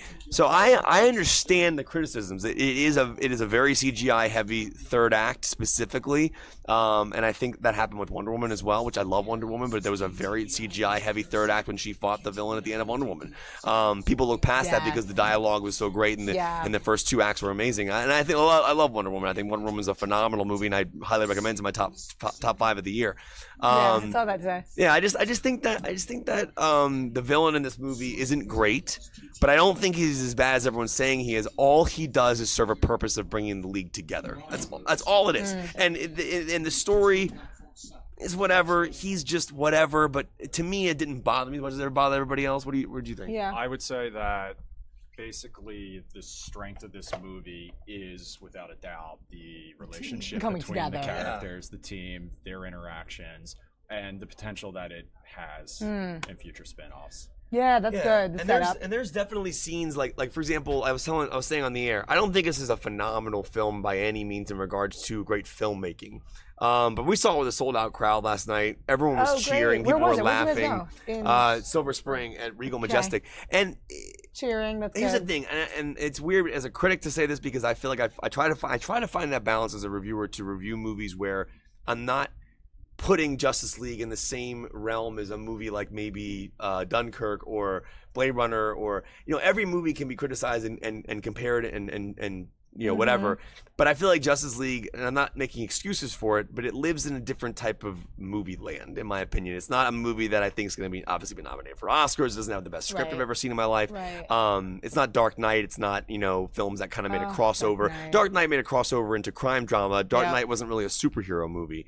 It was more of a crime drama, So I think Dark Knight is a different type of comparison. Justice League is specifically superheroes. I mean, but even going back to films like the first Avengers, first Iron Man, not great villains. I mean, Loki was fine, but Jeff Bridges was not a good villain in Iron Man 1, but everyone loves that movie. So it's just interesting how people look at DC and Marvel differently. Yeah, totally.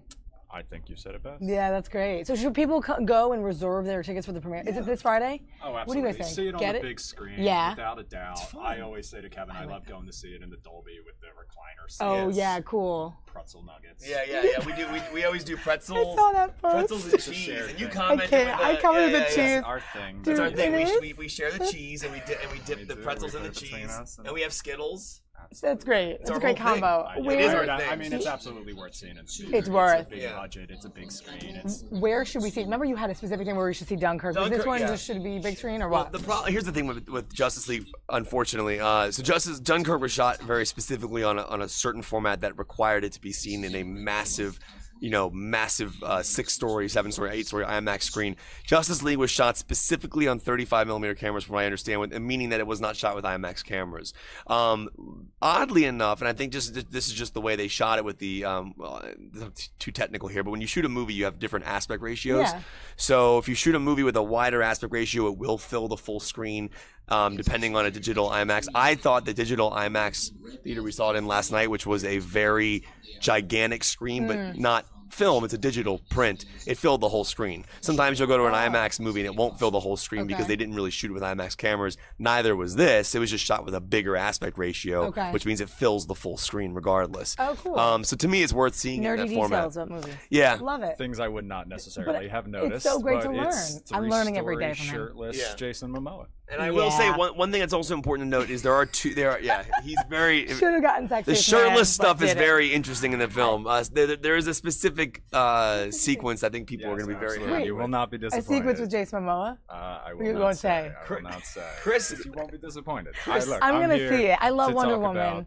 Yes. Yeah, Chris, as you can tell, Chris did not come with me last night, and I specifically told her she would have been disappointed. Yeah, as you can tell, Chris is very in on the shirtless sequences, and I think Chris, from now on, casual viewer. No, your reviews should be how many shirtless dudes out of 5.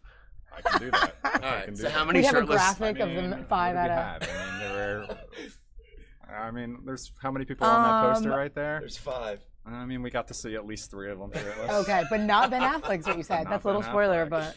Yeah. So, anyways, yeah. No, but Affleck is really good in the movie. I think he's the best Batman since Keaton. I think people look at Bale because the movies he were in were so great. So good. Yeah. I don't think Bale was a great Batman. Really? I think he was a great Bruce Wayne. I don't know. You probably disagree. That's interesting. He has the worst Batman voice I've ever heard in my life. I think he was a good Bruce Wayne too, though. Bale, Affleck has an amazing Batman voice. He does. Yes. Do you think Steve Genevieve had a good Batman voice? It was really good. Who's a better Batman, Bale or Affleck? I think they're different because they exist in 2 different worlds. Christian Bale's was supposed to be more realistic, like what it would really be like if a human being was putting on not hockey pads and trying to fight guys. But this is also why certain things where this exists in a much more supernatural world. Which is why, like for example, if you put the Joker up against Justice League, it wouldn't work. Now Joker is a better villain than Steppenwolf, clearly, right? And he's a much more interesting villain, but he does not have enough power to fight. It wouldn't even be a contest if you put Justice League. Now, Batman fighting Joker was different because Batman's a human being. Joker is a human being, just transformed a bit in certain ways with makeup, whatever.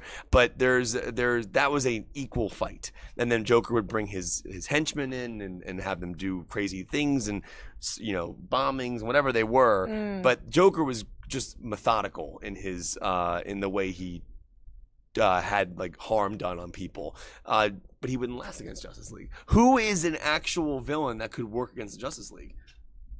I would have to go back and consult 5th grade Chris's comic book collection and get back to you. But even General Zod got killed by Superman in Man of Steel, which by the way was another big deal because when Superman killed General Zod in Man of Steel, that was a gigantic controversy because Superman doesn't kill.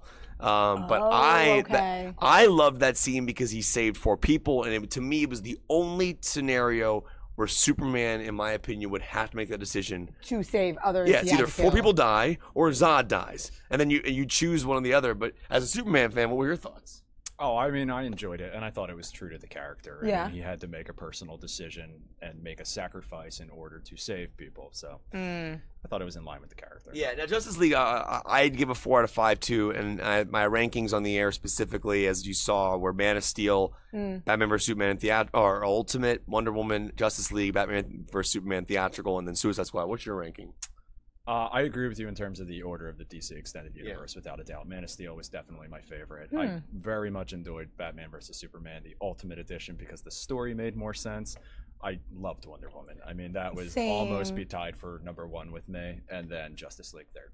Yeah, Justice League is it's interesting. It's fun. I had a good time with it. I've seen it 3 times. 2 of the times were because I really just wanted to go. The 3rd time I went because I wanted to go again, but I also wanted to see it with Chris. And it's not a movie like I saw Dunkirk. Yeah, that's sweet. I saw Dunkirk 5 times. And that's because I think Dunkirk's but I saw it too. But I think it's a masterpiece. Yeah. Like Dunkirk to me is the best movie of the year, no question. It's gonna be big time Oscar contender. Oh right? yeah, but it's nowhere. I mean, like Justice League is nowhere near the level of Dunkirk, Right. in my opinion. But that's why it's interesting to say I saw Justice League 3 times, because it sounds like I think it's the best movie ever, and I don't think that. I think it's just a fun action movie. There are 4 scenes, and you probably agree that I thought are worth seeing just in theaters in general. Wonder Woman's introduction, the Nightcrawler Batman sequence, the Nightcrawler scene features that moment with which is in the trailer where Flash hits the sword into Wonder Woman's hand. It's in the trailer. Okay. And then The scene we can't talk about. the scene we can't talk about is amazing. All I will say is watch the eyes. Yeah, I'm so excited. there's a moment. There was a moment Kevin and I connected eyes. There was an eyes Wait, moment. you guys looked after it happened? Oh my god, this scene when you have to trust me. That scene is amazing. So well done. Is it like sold out for this Friday night? I know Rice already got tickets. Like, should we be getting them now? Yeah. Oh yeah. I mean, their movie's gonna make $350 million this weekend, Yeah. probably. I mean, I've read estimates. That's a worldwide total. I don't know what it'll do in the U.S. I know that Batman vs Superman did 166 in its opening weekend. I think. Okay. I don't. Maybe I can see That'd it be an next interesting week. question: is if this will beat Batman vs Superman? Yeah. Because fans are. Will it beat Wonder Woman? No. I don't. Oh, I think it'll make more money than Wonder Woman overall, but I don't know. I'll be especially curious to see what Wisdom thinks come Monday morning. Yeah, because I think Wisdom, Yeah. what he thinks specifically, because he can be a tough critic, but he knows what he likes. He enjoyed True. Thor, for example. He liked the humor in that, and that is one thing I think the DC universe has been missing. Yeah. And I think they fixed that a little bit this time around. What kind of comments are we getting so far? Yeah, so some people are just talking about the CGI, saying hi. People come first, Superman. People come first, save the people. Soups is awesome. Yeah, I mean, like again, Watchmen had its moments. Yeah. People hated that Superman killed Zod. I thought that was awesome, and I think it was a bold move by Snyder, and it was the Interesting. only situation that I understand why he did what he did. I can see where people had problems. Humanized an alien. I mean, it did a good job. Yeah. I can see where people have problems with it, knowing his sort of story and what he is. You know. My 4 biggest problems: opening scene of Justice League, opening song of the opening credits of Justice League, some of Momoa and some of Miller's Which dialogue. I just learned today is a Leonard Cohen cover. Wow. Interesting. So What's it called? What's the song called? Do you remember?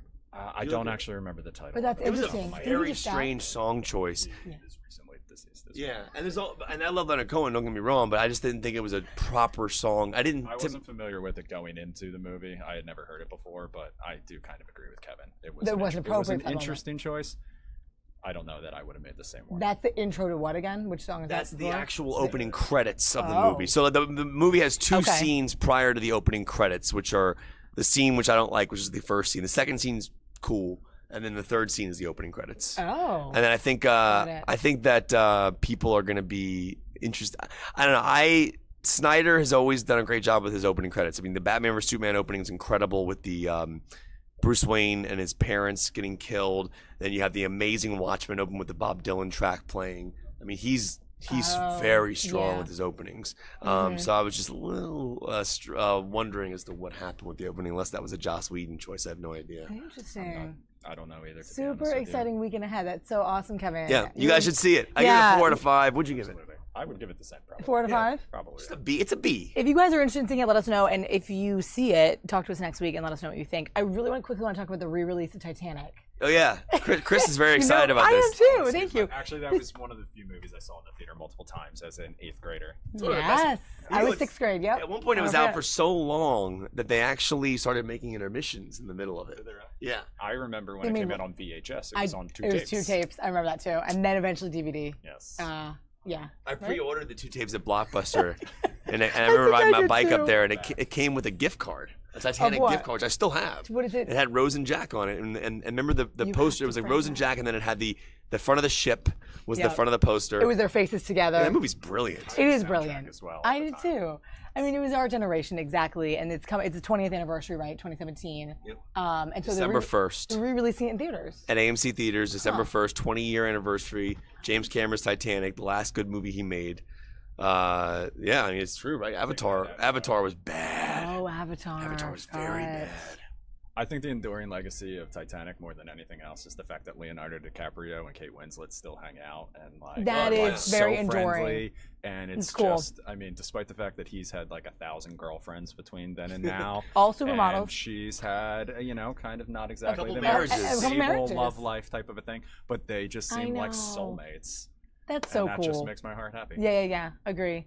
Were you a big DiCaprio fan growing up? I was, and probably became more so even as an older person because I think his stuff later is even better. Oh, he's one of the greatest actors ever. Me too. I mean, his birthday was Saturday. Really? I was gonna do a social 43, I think. Yeah, we were gonna do something, but it was Saturday, so we weren't here, so we were hard pressed to do it. But I think Wolf of Wall Street was the best performance of his career. Interesting. From a range standpoint, I think that he just showed. Revenant was good. I didn't think it was like mind-blowingly great. So many interesting ones. My friend put it the best. He was like, I think he asked DiCaprio the question about like, are you really acting or are you just reacting to the environment? Which I thought was an interesting question because like, I think that I think a lot of it is reaction. I like Gangs of New York, Man in the Iron Mask. I remember that one. What's the I love one a lot with, of this stuff. Matt Damon? And, Departed. Yes. So Departed good. was really good. Basketball Diaries, Gilbert Grape. But yeah, Titanic's coming out 12/1. Yes, we got a little distracted there. Sorry, Yeah. little tangent. Yeah, but it's exciting. Kathy's saying she loves Titanic. Yeah, we do too. Hi, Kathy. Hey. Justice League tomorrow, or actually, yeah, it starts Friday? tomorrow at 6 p.m. Oh, tomorrow. Thursday at 6 p.m. is the first showing, officially. Cool. And there's 2 ending credits. So They're stay both is what you're great. saying? Till the very end. So stay, you go through the credits. There's one in the another thing. middle. Okay. So the movie ends, never catch scrolls, one right in the middle, which is, in my opinion, my favorite one of the 2. And then the last one's right at the end. The one in the middle is awesome. What's the percentage of movies that have that? Because I think I've missed so many. You always say when to stay or not.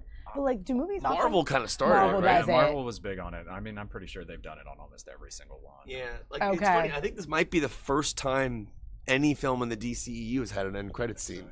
Because Man of Steel, Batman vs Superman, Suicide Squad, and didn't have one. Okay. Yeah, didn't have one. Yeah. So neither of them had one, and I think that you should definitely stay. I actually really would like to see the end of the first end credit scene if they ever continued doing. Oh, it. they kind of cut it, and it could be. It's cool. You'll understand when you say it for sure. So Yeah, highly you'll know what- anticipated. do you know that is that story? It's Is been that done before? in the Yeah, comics? it absolutely has, and it was also there was an animated series. Yeah. So you remember Batman the animated series, and then there was Superman the Oh, animated yeah, of series, course. and there was a similar storyline in one of those episodes. Okay. Do you know who wins in the story? Well, we're not saying You're what it saying is. the post-credit thing. There's a similar storyline in the previous cartoon, this way back. This What particular happens situation. in this post-credit scene, Interesting. this particular situation has been an ongoing debate among fans. Oh, I am like 100% more intrigued by all of this. You guys We are making can't this talk so about it exciting. specifically. Yeah. Kathy says, "Hey Kevin, love ya." Hello, Kathy. And Schulte says, "Avatar, big disappointment." Yeah, It was a big I'm disappointment. talking about that. It was a movie that took 15 or whatever it was years to make, and it wasn't good. Apparently, it's not over yet. And they're making 4 more. Yeah. Wow. I don't know what they're doing. So how much do they set up in Justice League? Like you were saying, it does set up a future solo movie for each person. Yeah, and that's an interesting point, by the way, because Marvel had the ability to have pretty much all their solo films for Cap, Thor, Iron Man. Hulk had one, but it wasn't with Ruffalo. That was Edward Norton's movie. It still was within the MCU, but Justice League doesn't have the ability to have a solo Batman yet, a solo Cyborg, a solo Flash, or a solo Aquaman. That's 4 characters they have to build in the first. We need Aquaman. So the first 20 minutes, 30 minutes of this movie is they have to give you some type of background on these 4 people that you might not know. Well, Batman you kind of know about, but the other 3 you don't really know. I mean, you saw them briefly in Batman vs Superman, but not enough to have any kind of backstory or emotional connection to the characters. So that's another reason why I give the film credit. It was like trying to cram all that in 2 hours. So not only do we meet the characters for the first time physically, we also have to have a villain come in, set a precedent. The team has to assemble, and they have to fight within 2 hours. Yeah, it's crazy. It is. There's also, I would say, a few references to the kind of the larger DC Comics universe that people who have been familiar with the comics and the world that exists will catch, type of a thing. But you don't need to know going in. And Chris' girlfriend Erin, she wants to see the movie, right? She does. And when is she going to see it? Are you gonna go again tomorrow night? I do have a ticket waiting for me for tomorrow night. You so do? Yes, I do. Oh, yes. Thursday. Erin was supposed to come last night, and she bailed. She Christian bailed last night. She wasn't feeling well. I'm gonna use that. So, and it was a late showing, admittedly. You think she'll go with you tomorrow? Fingers you too? crossed. Erin Como, if you're watching, you got to go with your boyfriend and see the movie. She'll go. She said something to me today. It's exciting. I'm excited to see it. You guys have made it anticipated. So. Enjoy it. Yeah. See it in digital IMAX if you can. And again, I'm not a digital guy, but that's the best way I've seen it so far. And I've seen it 3 times digitally, and unfortunately, I wish I could see the film. But the celluloid film prints are not going to be as out there as they were for Dunkirk, because the movie doesn't have like that type of presence that Dunkirk had in regards to Nolan backing that film process being put out there. Snyder's really kind of behind the scenes, unfortunately, right now. So Batman vs Superman was released everywhere in like 70mm IMAX, which is incredible. But unfortunately, that's what at the moment we're in with this. But your best bet is either a Dolby or an IMAX digital theater at an AMC or a Regal, just to see it as loud and as big as you can. Love that. And it sounds so hypocritical saying that, because I wish you could find a film print around here in DC, but it's going to be impossible. Right. Unfortunately. Right, quick, looking ahead to the future, any big releases coming out soon that are notable? Are you traveling for anything big? Are you Star Wars? Oh yeah. December 15th. Are you guys pumped? Well, I can't wait. He's going to see it a little before me, and I'm going to try to pry information out of him, but he's usually pretty tight-lipped. Ryan Johnson's awesome, which I'm very excited about. And then I actually really want to see Jumanji. Only because I love the original, but I also like how they have a new take on it. What's the new take on it again? Essentially, it's like the game exists, but it's a video game. It's a video game this time, and the 3 players are basically find themselves like as avatars in the game. Okay. And Jack Black's actually a teenage girl. Right. So so there's a group of friends who are in a basement playing Jumanji, and for some reason the game like it had magical qualities in the original, the Robin Williams movie. The original. They get sucked into the game, and so the one kid becomes this gigantic guy, The Rock. This teenage girl becomes Jack Black. So those are the people that are in the game world. They become those people. Are there parents and everything in this one? I mean, I don't know. I haven't seen the parents in the trailer yet. I think that most of it takes place in the game itself, which is actually away from reality. Okay. Which is because Jumanji originally was everything happened in reality. Like the That's right. monsters They're in their house. Yeah, the rhino. What was the rhino? I remember running around on the street. I love the book and I love the original movie. Yeah. I still have my Jumanji ticket, which I'm gonna try. I love that you have it. But it's faded. I tweeted at him today. I think I still have my Titanic one too. I kept them all in the 90s, like in my wallet. You should use it to see the re-release. I still am. But you can't really do that, can you? No, just as a bit. Walk up to the ticket counter and say, "Hey, listen, I already." And I'm not trying to say you should steal. No. I just think it's funny that if you walk up with your ticket. If you have a ticket that's 20 years old, advocating sneaking in the movie. I'm not advocating sneaking in the movies, but if you have a ticket that's 20 years old, at least try to walk up with it and see what happens. Maybe they'll just be like, "You think they look similar?" That's kind of cool. No, they don't. Because here's the problem with tickets nowadays: the ink is terrible. It's all laser printing. Back in the day, they used to use real ink. So I have a Die Hard 3 ticket from '95, which is like beautifully pristine ink. Nothing's faded on it. My Titanic stub. Did you keep it laminated? I have my every movie. All of mine are faded. I have it right here. I'll hold it. I would keep them and even try to keep them pristine, but they would fade. So I don't know how you. Feel like mine were just like pieces of like almost like old printer paper. Yeah, mine were too. Yeah, there you go. Mine were too. Mine never looked like that. That's Die Hard. Look how good Nutty Professor looks. Die Hard 3. Oh, that's way back. I can't believe you have all of these in your I remember phone. seeing this one with my dad. Look Three, look at $3 Nutty Professor. Look how good Nutty Professor Wait, looks. give me this. These are like. But the one, my Jumanji one is actually Requiem for a Dream. I like this. I only kept. Also, these are, I remember these. These are more like Sixth Sense. See, mine looked different because I was in New England. Let me see. Signs, classic.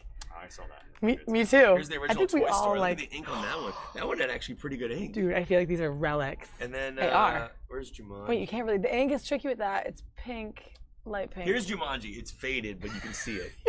Bring it. I gotta bring us the rock. You guys, do you think we're really big nerds right now? Yes, you can't see What it. was the first movie you saw? You see it? Barely. The first movie I saw in I actually don't remember. Mine might have been Angels in the Outfield. Mine might have been Fantasia. Isn't that classic? Was that a Joseph Gordon-Levitt? Yes, it I believe was. so, yes. With Yeah, the- we had Danny Remember? Glover in the studio. Absolutely. Yeah. Danny Glover and I Yes, did we this. did. I Yeah. did. I do remember that. We did that together on the I got air. him to say something You and who? else. When, yeah. when you had All- Danny all- Glover in? Because of We his all remember the dad? line from Lethal Weapon. Oh no, he just came in. I don't Wait. even remember what He was here for a postal service thing. He was like, he was arguing he about. was here. It was a case about the postal service. I can't remember it specifically. What was your first movie in the theater and what was yours? Do you remember? Mine was Superman 4 with Christopher Reeve. Oh, wow. I Okay. was 7. That's interesting. Yeah. Way back. McDade. You were a baby. I was 4. Yeah. That's hard to remember, though. And I'm pretty sure that's why I have a Superman thing to this day. Oh, that's cool. My earliest memory in a theater, and I feel bad not knowing this, was probably Fantasia. Does that make sense year-wise? Yes, it. 'Cause I was. Oh, wait, I remember Was that seeing it. 89? I remember We a bought re-release it on that too, VHS, and I remember the re-release. I don't know if I saw it. That When was was mine it? too. Whatever when that was re-released, I remember that's the, Yeah. that my memory So serves. The first classic. time I ever went into a theater. And saw That's a one of movie. my favorites. Of like maybe of That's all time. classic. Yeah. I also remember seeing Milo and Otis. That was, Yes, and I remember like I think we had to leave because my sister was crying. Sorry if you're watching. But like, you know how sad it is, and like kids get emotionally with animals. That's a tough one for Sorry, I parents. took us off on a tangent there. No. I just remember. That's that's good. We're I all should the know same that generation, answer, obviously. but I don't, which is really weird considering I'm a movie guy. But No, it's tough. You I should remember the maybe. exact. I've seen a lot, so I forgive you. See 150 films a year. You have to go back to those years and kind of see when you were able to go. I mean, and I know the then- movie that made me fall in love with movies Yeah. was Terminator 2, but I was 8 years old. But I'm pretty Okay. sure I went to the theaters prior to that because that was a VHS image of my mom and dad on the couch watching that. That was not. Yeah. I can see us on the couch watching it right now in my head. I Oh, have a that's really cool. weird memory, but I don't remember the first movie I saw in theaters. I can't remember. Tricky. Yeah. I was really big into like the Disney plastic VHS tapes. Same. The big With plastic the white thing and the. and they were bigger than normal VHS boxes. I remember You couldn't. Yeah, you like- couldn't put them in with the same because they didn't fit Yeah. What happened to in the. us? Jurassic Park was one of my first VHSs. Classic. Jeff Goldblum classic. Oh yeah. That movie was 94? life changing. 94. Yeah. Yep. Life changing. I know. I love having a little like entertainment movie segment, so we're gonna try to grab Kevin more often. And Chris, I if like you're that around, photo. That's a good screenshot of Wisdom and I. let's flip it. That's a cool He shot. had his cufflinks. I just paused the clip from earlier this morning.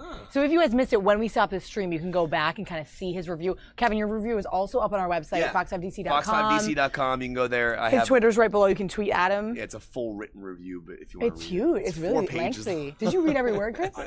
You said you. I thought you were. Okay. Oh, I will too. We gotta watch the Deadpool trailer before you go. Okay. Deadpool 2, you can't air I here. It's love too it. just. It's very Oh, it's not safe disturbing? for work. Oh. Well, you saw Deadpool, right? The first Deadpool. I didn't actually see it. Oh, you got to see the first Yeah, Deadpool. I know. If you're a Deadpool fan and you're not anywhere near where people can hear what you're playing, play it in your headphones. It's an awesome trailer. Because it's not safe for work. It's very funny though. Awesome. Yeah, Deadpool. Just go to Ryan Reynolds' Twitter account. He's It's not so going to funny. look like a trailer for the first minute 30. Then there's 10 seconds that you'll understand what I mean. Yeah. Yeah. Any other big Hollywood news coming out or big releases that you're looking forward to? Star Wars, you said. Star Wars. Obviously, Black Panther looks phenomenal. Oh, cool. I don't know, but the Marvel, like Thor, I didn't love Yeah. Thor. He liked Thor. I liked Thor. I didn't love Thor. Yeah, I think Star Wars is definitely the one that everyone can't wait for. Yeah. No question. And the Oscars come up in March? Yeah. Yeah. I'm pulling for Dunkirk to win everything. And Yeah, I there's a- know you loved it, and I love it too. I think. There's a great film coming out that I don't know the release date in DC. It's called Call Me by Your Name. It's Army Hammer. Oh my I don't know. God, I don't it's think I know good. it. Yeah, I didn't that's see. gonna be up for a bunch of Academy Awards. Okay. I'm trying to think what else. There's a movie I haven't seen yet, which I'm seeing tomorrow night, called 3 Billboards Okay. Outside of Ebbet, Missouri, which is the director who did In Bruges. Which Okay. looks phenomenal. Yeah. It's amazing. Frances McDormand's in that. The Florida Project, which I haven't seen. You saw the Florida Project. I did see the Florida Project. Oh, That's I very didn't. good. Heard that's good. Lady Bird, I really want to see, which I heard is great with Greta Gerwig's movie she directed with Saoirse Ronan. I think what else? I mean, Get Out. If you haven't seen Get Out, that came out in February or March. You got to see that. Blade Runner 2049 was phenomenal. Brigsby Bear is available on. Oh, what's his name? With Kyle Mooney Kyle Mooney. Mark Hamill. That's available on digital now. Phenomenal. Star Wars. That's a great movie, by the way. If you I remember you talking it's about available now on digital. You can get it on Amazon or iTunes, Amazon, or DVD and Blu-ray. I sound like an ad, but I'm not. I just love the movie. But I saw Kyle Mooney posted it on his Instagram. Really good movie though. If you haven't seen Brigsby Bear, it's really sweet. I love it. Yeah. Thanks, Kev. Thanks, Chris. Thanks, guys. No problem. Thanks for having us. So good to have you guys. Thank you for having us. Yes, too. we're gonna try to do Good to see more. you. Yeah, you too. And we'll drop it down. All right, so we're Thanks, gonna try Molly. to. Yeah, thanks. Drop by anytime. Well, thanks for having me. Yeah, It's a lot of fun. absolutely. Bye, everybody. Thank you for watching. Yeah, and you guys, you see his Twitter right below. You can always follow him there and tweet at him with more. I know you guys had some questions throughout, and I didn't catch all of them, but super fun to have like a little entertainment movie segment. I'm a big fan. He does some great stuff on our shows, so we're always going to keep that flowing, as well as the breaking news here. So we're going to mix it up, guys, here today. Keep it relevant, keep it interesting. Speaking of Hollywood, I had this story lined up to talk about. Actually, Rose McGowan, who's been really vocal in the whole sexual harassment thing in Hollywood. She was actually arrested at Dulles Airport. So Dulles Airport right here in Virginia. Yesterday, she was arrested for possession of drugs, actually, and she Instagrammed about it with like a gif of a girl rolling her eyes. It was pretty interesting. She had had a bad day, and anyway, it's news kind of in the area because she's been big in the news about speaking out heavily against sexual harassment, which is great. And then she was in the news for this arrest at Dulles, which is right here. So anyways, trying to catch up on some of your comments here, guys. Some of you guys are still on, hanging out with us. Yeah, Kathy, good question. We were trying to ask Kevin the first movie he saw, and it sounds like he can't really remember. But Iran, thanks. This was a fun segment. It's good to have these guys on and keep the conversation flowing about that stuff. So we have some other stuff coming in. We're going to kind of keep flowing. Let's see. Right now, in Red Bluff, California, there's a sheriff press conference, I think, about possibly some of the wildfires out there. I'm not quite sure, but we actually have live footage of a warehouse fire, guys, in St. Louis. Check this out. That's what is coming in right now. I don't think I have sound on this. Yeah, pretty heavy fire. There are tons of smoke. Look at all that. That's all we had, and we had a little announcement about that coming in. So that's all I really know about that. But we're gonna flip it over, see who else can join us in a little bit. I'm gonna catch up on some stuff. We're gonna go over to that press conference in California and see what's going on there. And on at least 2 occasions, officers put the house under surveillance, hoping he would come back out. That didn't happen. You have to understand that we can't anticipate what people are going to do. We don't have a crystal ball. But he was not prohibited from owning firearms. But all right, guys, really quickly, this is an update about the California shooting. Now, this happened sort of late in the afternoon yesterday as we were kind of coming down from this live stream in our newsroom. 6 are dead, including the gunman in Red Bluff, California. I wasn't as familiar with that town, so I actually forgot that this was what it was about. But here are the live relevant updates going on right now. Saved as a result of that. What more have you learned in terms of what those barriers did in terms of thwarting the shooter off, in terms of leaving quickly? Well, I think he became first, let me say, a number of magazines, firearm clips were found there. So I believe he, during his assault of the school, lost some of his ammunition. Secondly, I believe that not being able to penetrate the doorways or enter the school frustrated him. And I just looking at the videotape of that incident, I think that he became frustrated. I'm here too long, because there's no doubt that he did not want to give up. So I think he elected to find other targets. I mean, it is monumental that school went on lockdown. I really truly believe that we would have had a horrific bloodbath in that school if that school hadn't taken the action when they did.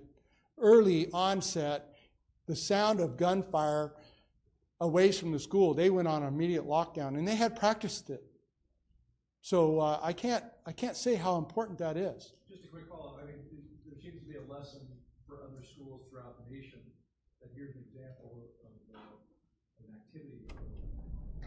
Guys, well, this is pretty important. I'm going to keep the sound up for this press conference so you can check into that, and then also kind of give you a split screenshot of the 5-alarm fire that's going on in St. Louis. So take a look at that. I'm going to bring them up simultaneously. We just don't know, deranged people target these children, and it's a very terrible thing that we're living with in this country. I'm very sad for it, but the only thing we can do is prepare. We can prepare the best we can. We're never going to stop crime, and we're never going to stop people that are bent on doing destruction. It's going to happen. We just need to try to prepare the best we can to save lives. Yes, sir. There was a domestic violence call at Neil's home on Monday. That's correct. Okay. Was that a call that was made by his wife? Can you elaborate on the nature of that? Let me elaborate on that. That was not an actual call made to the sheriff's office for request or for assistance. This is reported by neighbors when we started investigating this crime. They thought there was a domestic incident between Mr. Neil and his wife on Monday, unreported to the sheriff's office. No one called it in. But I think that was a very common thing with this couple in that neighborhood. So quite honestly, okay, they're back at it again.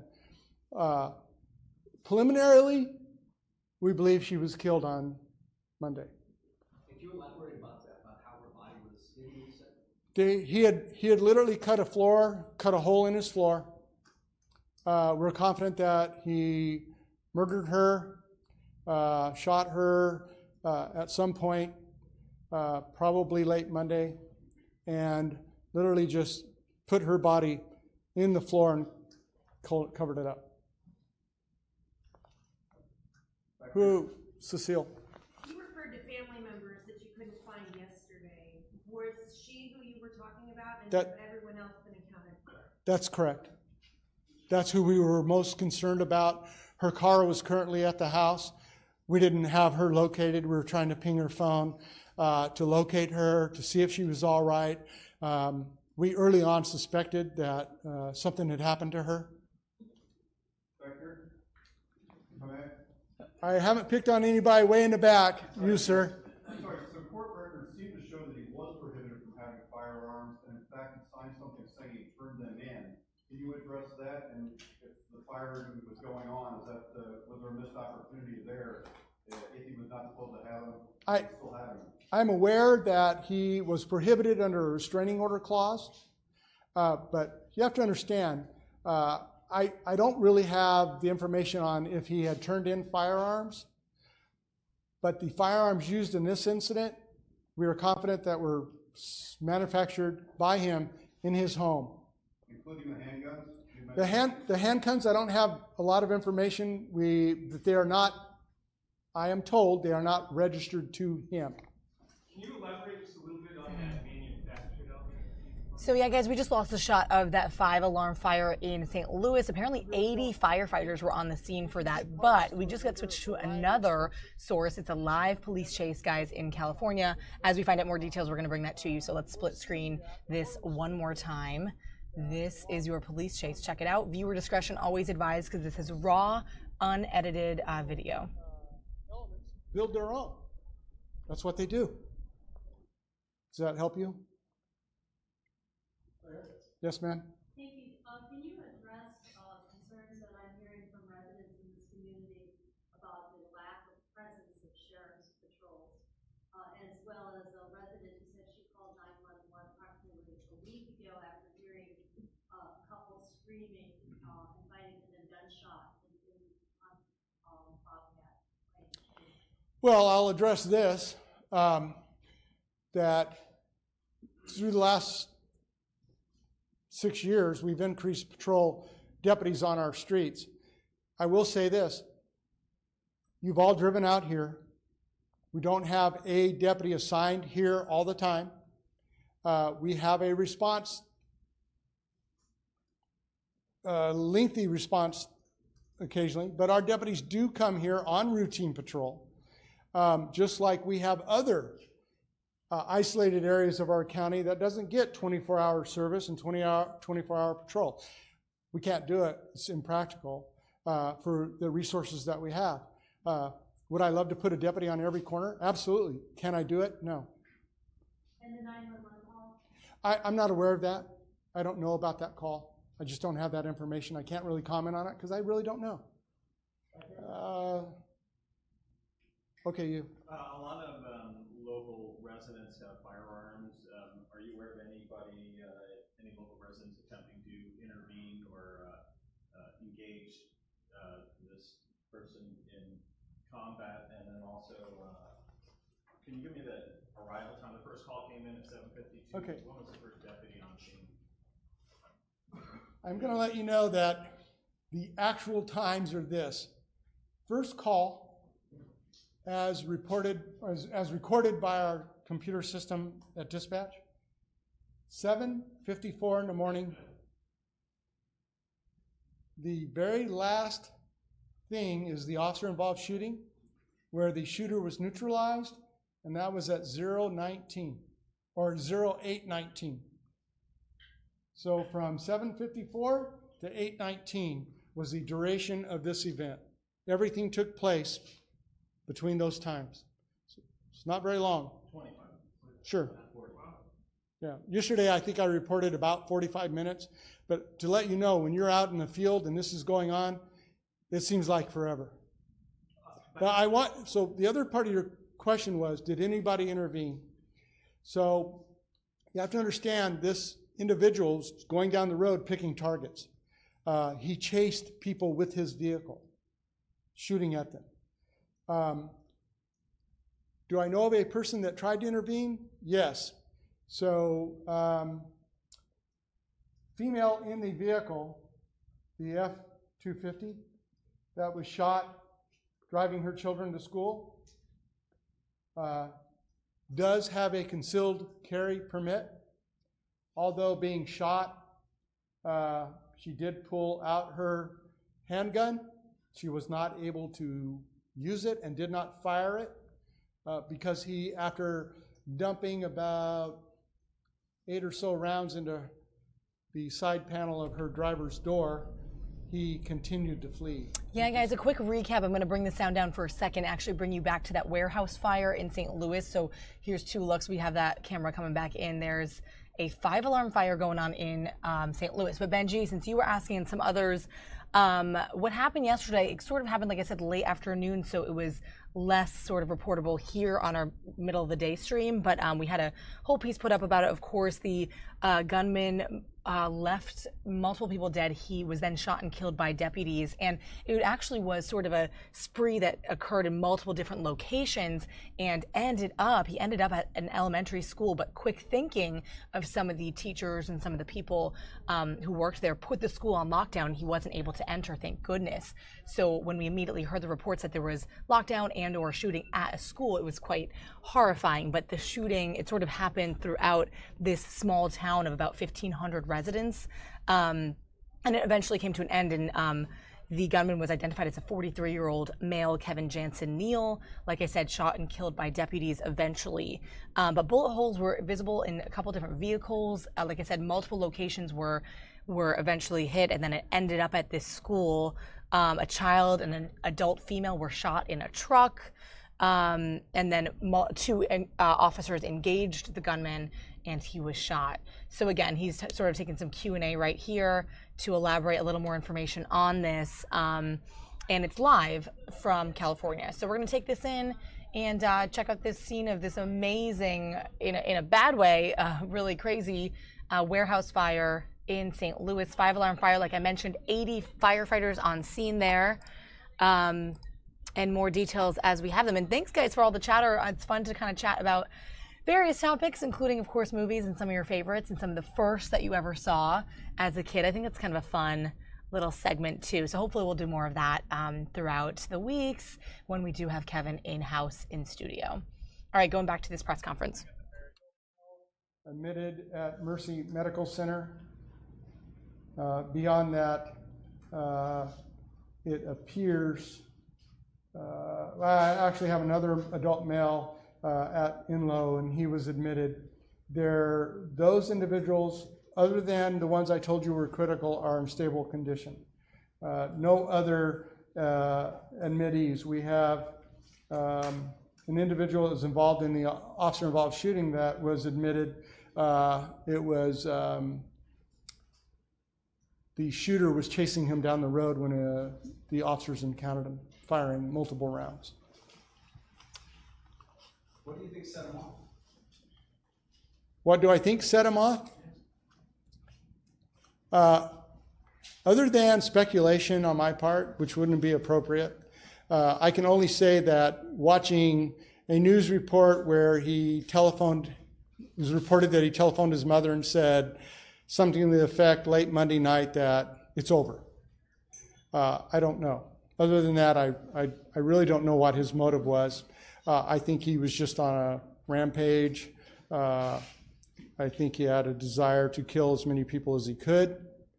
And whether or not he had a desire to die at the hands of the police or whatever, I don't know. But I am so grateful that those officers took the action they did in the face of an actual gunfight. They looked it right in the eye and took it on. So that's going to conclude. I'm not going to entertain any other questions. That's it. I'm done. I'll turn it back over to the sheriff, and he can talk a little more. Thank you. Well, yeah, so we're done with the questions. We appreciate it. We could what if this thing for a long time, but one thing I want to close with is we talked a lot about, and you guys have mentioned and asked us, not just us, but first responders, law enforcement, what do we do? How do we prevent these things? And I want to point out that the school, like we've talked about before, are some of the heroes in this case. But you guys have to also realize, and the public needs to realize, that these are dynamic situations. Not everything works in every situation. So keep that in mind as you guys broadcast and talk to constituents. They're very dynamic. They're ever evolving. It's sad we even have to talk about it, but it happens more frequently. So again, if we learn something that's significant, we will put it out. We will call for a conference, but we're going to be probably wrapping it up as far as official press releases. And we do appreciate you all, your patience, you guys coming and respecting our work and the privacy, the residency of our citizens too. Thank you very much. Okay, thank you. Thank you, everybody.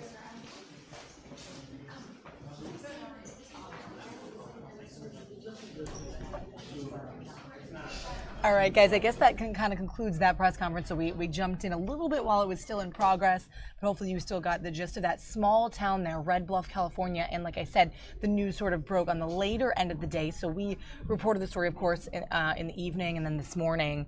But some information for you there. And then, of course, there's the wide angle. Looks like the chopper's kind of backing up from that warehouse fire. So I'm going to flash it over to totally different now. Did anybody catch this? This was a viral video that happened on the New York subway, and it became a big meme, not a meme, but sort of a posted, hang on, let me get it, a post on some of the famous social media accounts, including, do you guys follow, I don't know, Daquan or any of the other ones that you follow for viral videos? So I want to include a little more viral videos in the show here. So this was a really cool, emotional, performance, and I love these impromptu, like artsy performances on public trains. Check this one out. This one was making the rounds on social media. I'm going to play it out for you. It's a young duo in New York from Brooklyn, and they belted out some of the classics on the train. So check it out.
Isn't that cool? Well, Kathy, I'm so glad that you already saw that on Facebook. Hey, Calix, hope you're having a good day too. It's a good one, and like I said, I really want to try to find more of that viral stuff to bring to you guys. So also remember, you can find that because we post it on our social media as well. So our Facebook is Fox5DC, our Instagram is @Fox5DC, and we posted that one. I know our social media editor Risa was on that, and she showed me that one, and it's making the round. So lots of our Fox sister stations have it.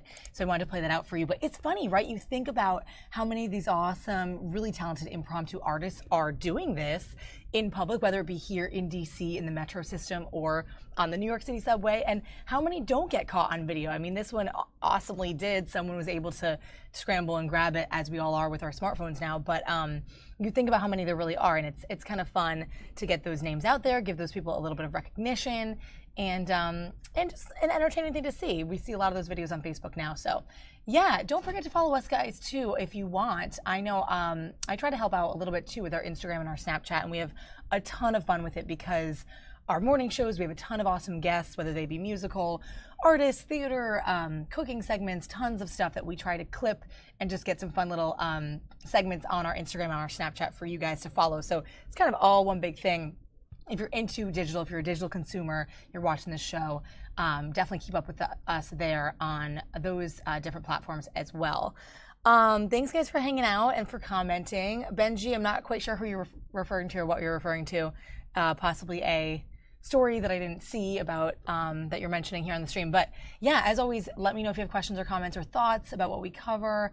I'm going to go back to these aerials of this massive warehouse fire in St. Louis. Gonna bring you here for a second as we look for some more video and load up some more as we continue on up until about 2 o'clock.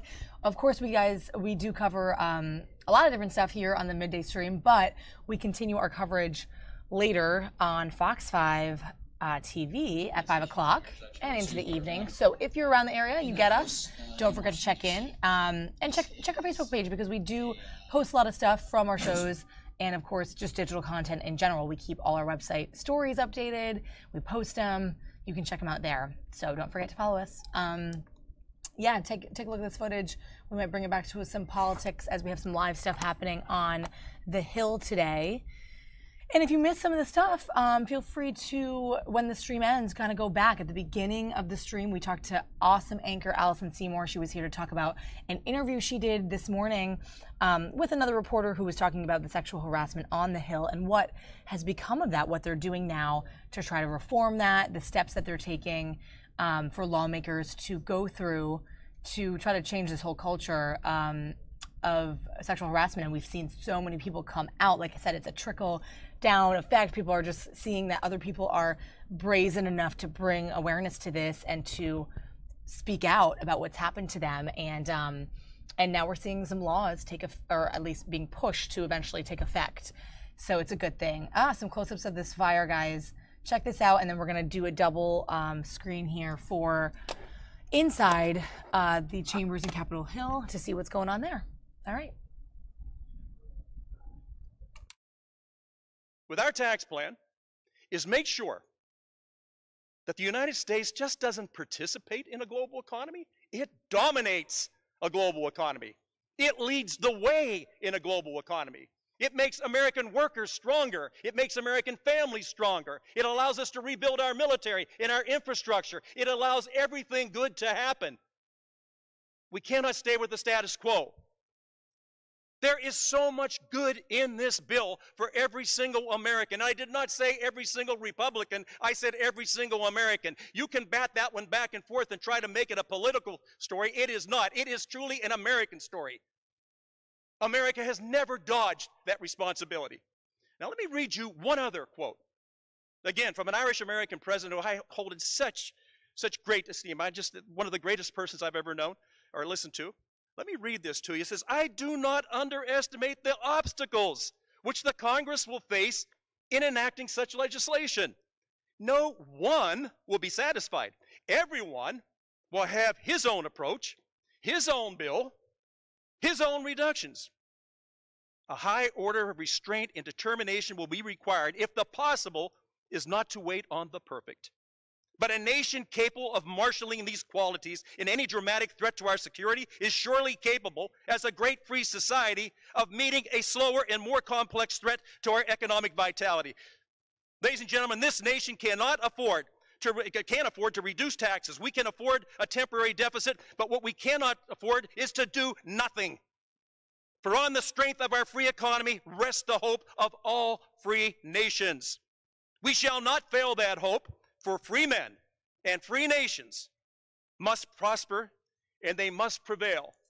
Think of who it is that we are. This is America's house. Yes, this is a GOP tax plan, but it helps every single American. It's not a blue plan or a red plan. It is a red, white, and blue plan.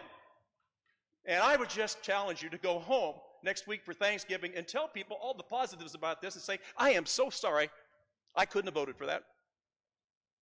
It is time now for America to rise to the challenge. As I said earlier, we exist in a global economy.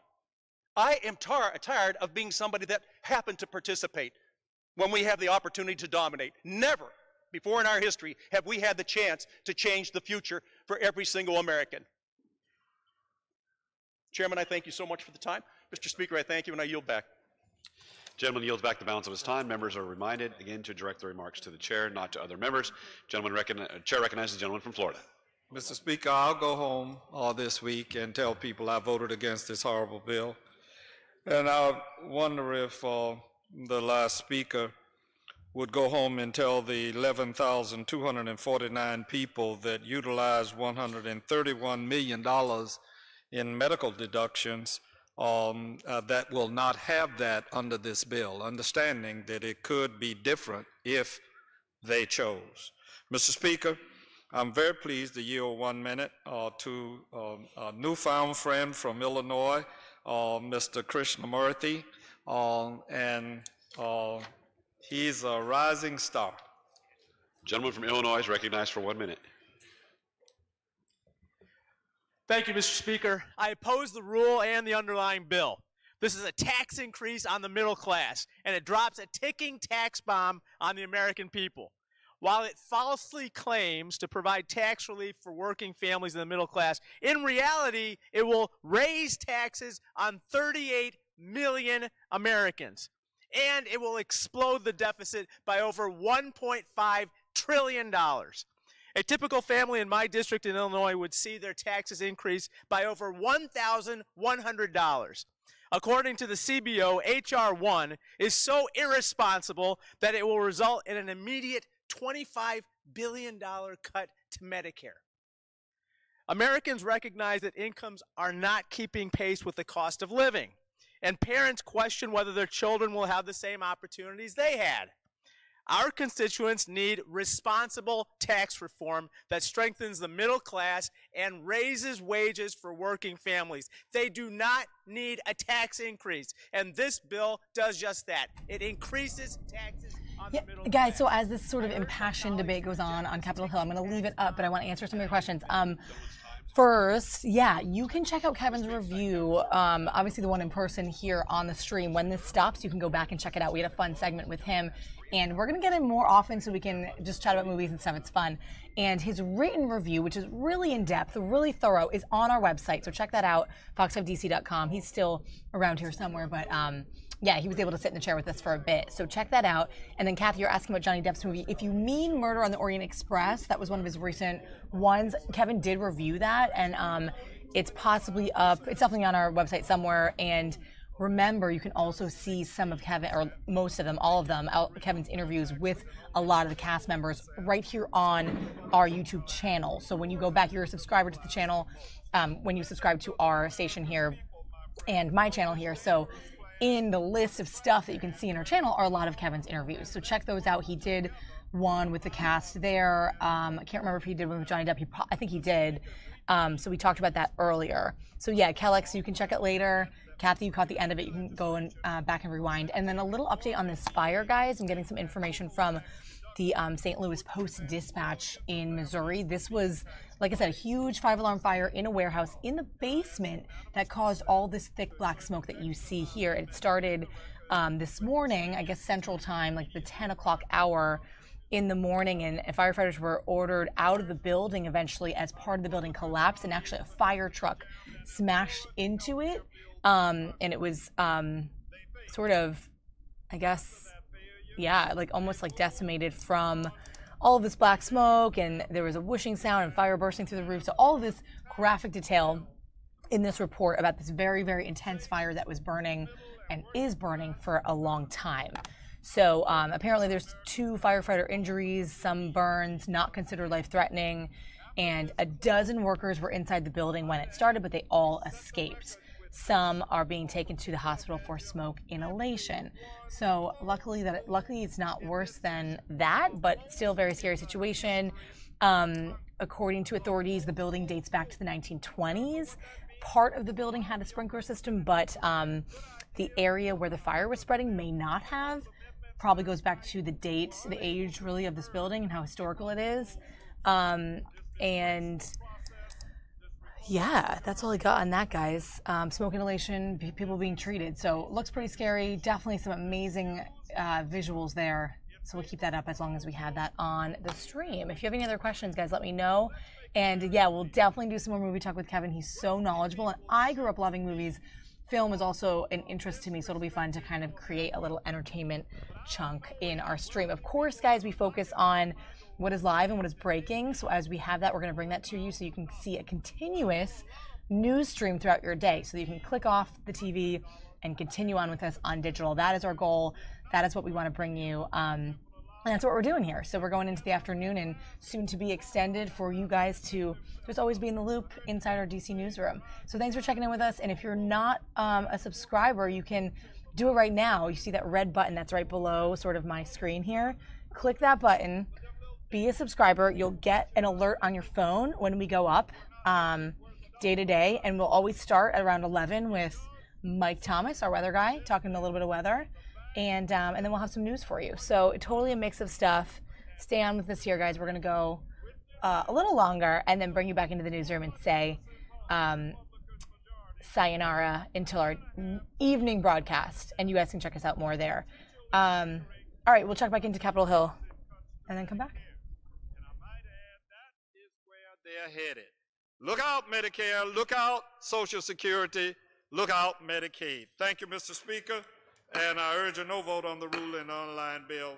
Yield back. Gentleman's time's expired. The gentleman from Texas recognized to close. Gentleman has 4.5 minutes remaining. Mr. Speaker, thank you very much, and I want to thank my colleague, the gentleman, Judge Hastings from Florida, for his exemplary work and the work of his colleagues at the Rules Committee and my colleagues also on the Republican side. Mr. Speaker, our previous speaker, the gentleman from Butler, Pennsylvania, Mike O'Kelly, had it best when he said, and I quote, "An economy hampered by restrictive tax rates will never produce enough revenue to balance our budget, just as it will never produce enough jobs or enough profit. Only full employment can balance the budget, and tax reduction can pave the way to that." What he did not say is, that will be in the record, is that is John F. Kennedy, December 14th, 1962, 55 years ago, in an address to the Economic Club of New York.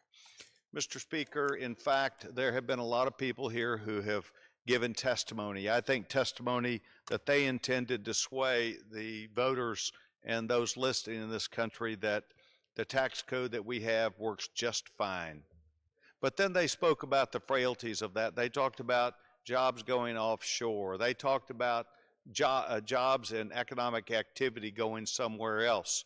I, being from Dallas, Texas, hear stories every day about people who are coming to Texas, coming to North Texas, coming because of the economic climate that will allow them and their companies to have a better shot at not only being competitive, but as Mike Kelly said, to be winners. Winners in this economy, at the very top of the heap rather than at the bottom of the heap.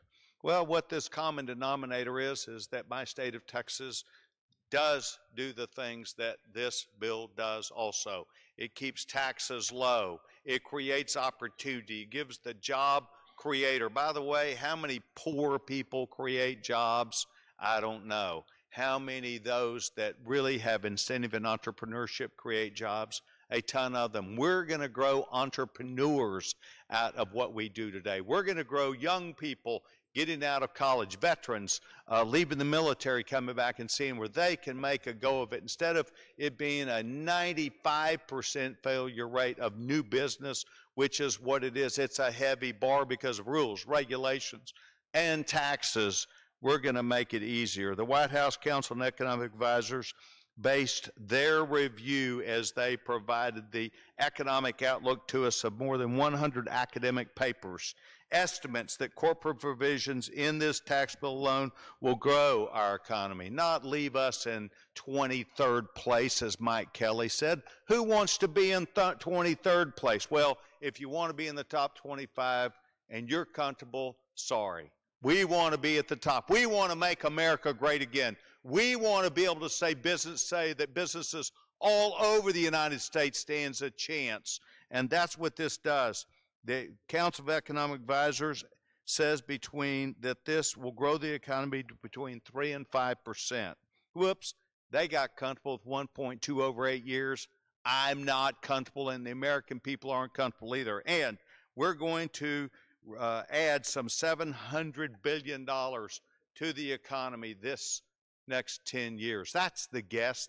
That's what Republicans want to do. But it's based on a lot of factors. It's based on hard work. America has the best, most innovative workers in the world. We want to put this together with an opportunity because we have a great place to be. The United States of America, any of our states, we have the best energy policies in the world, and we have the best price. We have the best workers. We have toolkits with our universities. Our industry will grow back, reinvest in themselves. We're going to take our tax code and take what is $5.6 trillion worth of tax areas and move that where it will boost our economy. We will become pro-growth again. Yes, we heard it that it was John F. Kennedy, it was Ronald Reagan, and it's going to be making America great again. Mr. Speaker, let's see here. For that reason, I urge my colleagues to support this rule and underline legislation support and boost middle-class Americans. I yield back most of my time, and I move the previous question. The question is on ordering the previous question on the resolution. Those in favor will say aye. Aye. Those opposed, no. In the opinion of the chair, the ayes have it. Mr. Speaker, I ask for the yeas and nays. The yeas and nays are requested. Favoring a vote by the yeas and nays will rise. A sufficient number having risen, the yeas and nays are ordered. Members will record their votes. Pursuant to Clause 8 of Clause 9 of Rule 20, this 15-minute vote on ordering the previous question will be followed by 5-minute votes on adopting the resolution if ordered, and suspending the rules and passing H.R. 2331. This is a 15-minute vote.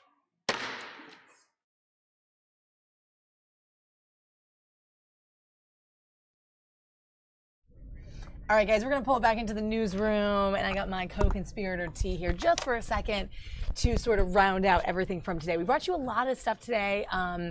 We're really excited to kind of keep this stream going and really excited to have you guys here on the stream. So thanks for being awesome viewers, for checking in with us, even on days where it might be, you know, who knows what's going on in the news. Maybe it's a little more chill, a little more slow. Some days it's really exciting. We have that Oklahoma City chase that we talked through. That was crazy, yep. Last Friday. And I think Benji or one of you guys mentioned it, Iran. Oh, Iran says T. Hey, what's See, up, I'm so glad to have these guys back, right? Hey, the people man. in the newsroom. We're going to bring as many interactive faces as we can to kind of chat about just cool stuff that's going on inside. And you see this wide shot, you get a glimpse of our newsroom and what's going on right now as we head into the early afternoon. But yeah, Friday was crazy. You just never know what we're going to have on the stream, right? Right, exactly. Like today, the whole fire. Oh my gosh, that fire was crazy. The visuals are still going on. And yeah, and then we had a great little entertainment segment with Kevin, which was fun, as we have some cool stuff coming out this weekend. And yeah, we're going to try to just bring a mix of stuff to you. Yeah. T's working on IT stuff as usual. The usual IT stuff, yeah. Yeah. Nothing's new here, but Good. Except the news, of course. The news. That's always new. But yeah, breaking news, live stuff, guys, always comes first. We want to keep you updated with what's going on and cover some cool stuff from the morning show and the stories that are relevant, that are trending, that are talkers, that are worth talking about, right? We all see the social media videos that people are spreading around. You're sending to your friends, you're Instagramming to people. That's the stuff that we want to talk about. So it's a good one today. Last Friday was great. Oh, I know, it totally was. You just never know. Yeah. I'm telling you, our newsroom surrounded that assignment desk, and we were talking through it because you just don't know what's happened. And the funny thing is, we can bring that stuff to you guys here on digital, on YouTube. Can't necessarily bring raw stuff to TV because anything can happen.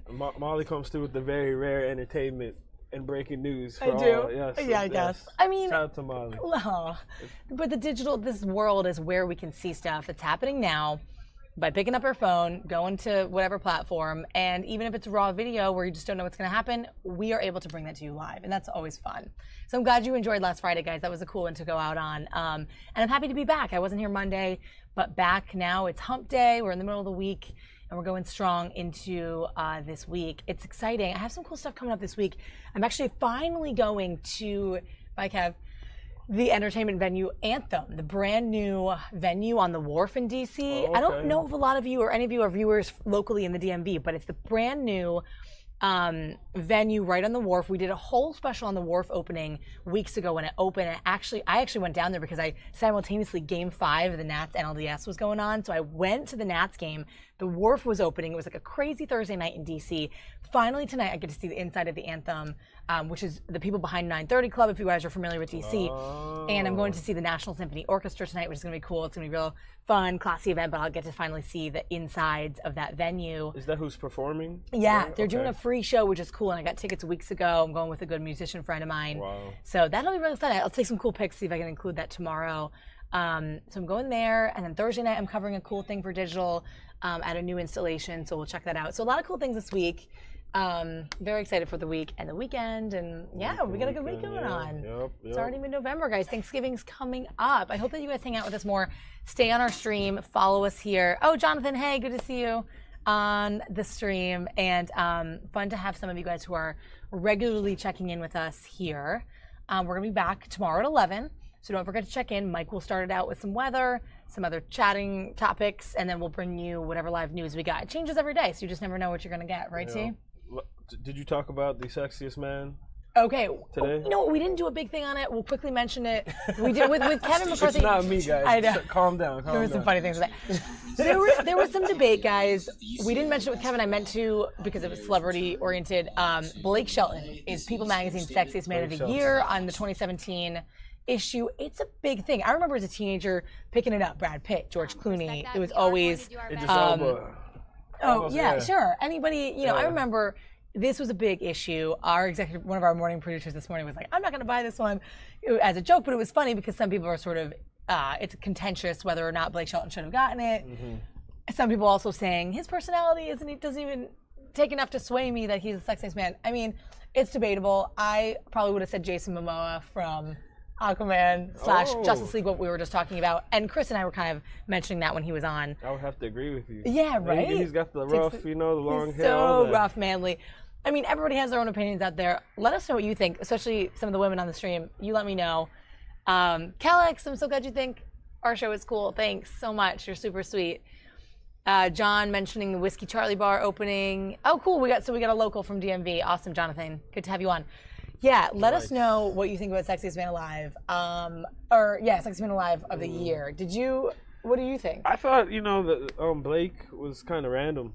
Yeah. Like he's dating Gwen Stefani, right? Or they're married. I honestly don't know. But country music, it gives country music people sort of they're following it. They're true. Happy about it. Yeah. He has a ton of fans in that realm, so it kind of puts on a pedestal the country music world. Okay. But if you put it that way, I'm buying in different aspects of it. I'm sort of neutral about it, but let us know what you think. There's a lot of sexy people out there. There are. In different ways. Our own Wisdom Martin, Our own Wisdom Martin. There was the whole joke on it was so funny this morning. I think we created a meme from it, but there's a famous picture of Wisdom. He's like this. Last year it went viral about him being the sexiest man. And I think our social media made a video about it today. But It was awesome. It was great. You got a preview. We have some really good-looking people at Fox 5. Let's just note that. All right. He is. Yeah, good choices, guys. I see some of your thoughts in the chat. And Benji, you're already talking about turkey. Turkey Day's coming up. Turkey, so. Thanksgiving, yes. Are you Oh ready? my goodness! I guess I'm getting ready. Ready for family? This is one food? of the first times I won't officially, Mom, if you're on, be going home for it, which is sad. I think years ago when I was in college, I was actually abroad for it. That was the first time I was away for it, and I was like a late teenager. It wasn't even. It was fine because I was around friends and like people I was studying with and educators. But this is one of my first times in my older years that I won't be. But I'm not too sad about it. I have some really good friends here. I'll be holding it down and having a good dinner. You have some family around, so you'll be. My family's here, so yeah, it'll be. Well, we have the new addition, my new baby niece. Oh, cool! So yeah, always a good time for new family, right? And for family, that's so fun. Get some good pictures. Baby's first Thanksgiving. Baby's first. Yeah. I love it. First Thanksgiving. So fun. We'll talk more Thanksgiving and have more stories on that, of course, as the weeks kind of go in. So we got a couple more weeks. But yeah, for now, guys, thanks for hanging out. And I guess with that, we continue our coverage, of course, on our website, on all of our platforms, and on our broadcasts into the evening. So don't forget to check us out. We're going to continue there. All right, we'll see you tomorrow, guys, at 11. See you. Thanks for sticking by us and for being loyal viewers. And as always, if you guys want to get at us, we are at Fox 5 DC on all platforms. And you can even contact me as well on my social at Molly Nevola on platforms. So, all right, have a great day, guys. Thanks. Have a great day. Leave you with a shot. Yeah. Shout out to you guys. Shout out. You guys are awesome. Thanks for hanging. Really gorgeous shot right here of the White House with the autumn foliage. And we don't have much longer for this, so we got to go to it. All right, guys. Take care. Be safe, and we'll see you tomorrow, Thursday. Peace.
sorry for shoplifting.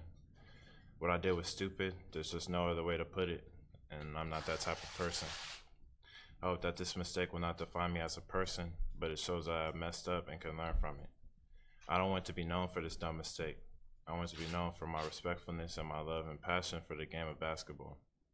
This event has taught me a lot, and it has changed me in a way that I can't explain.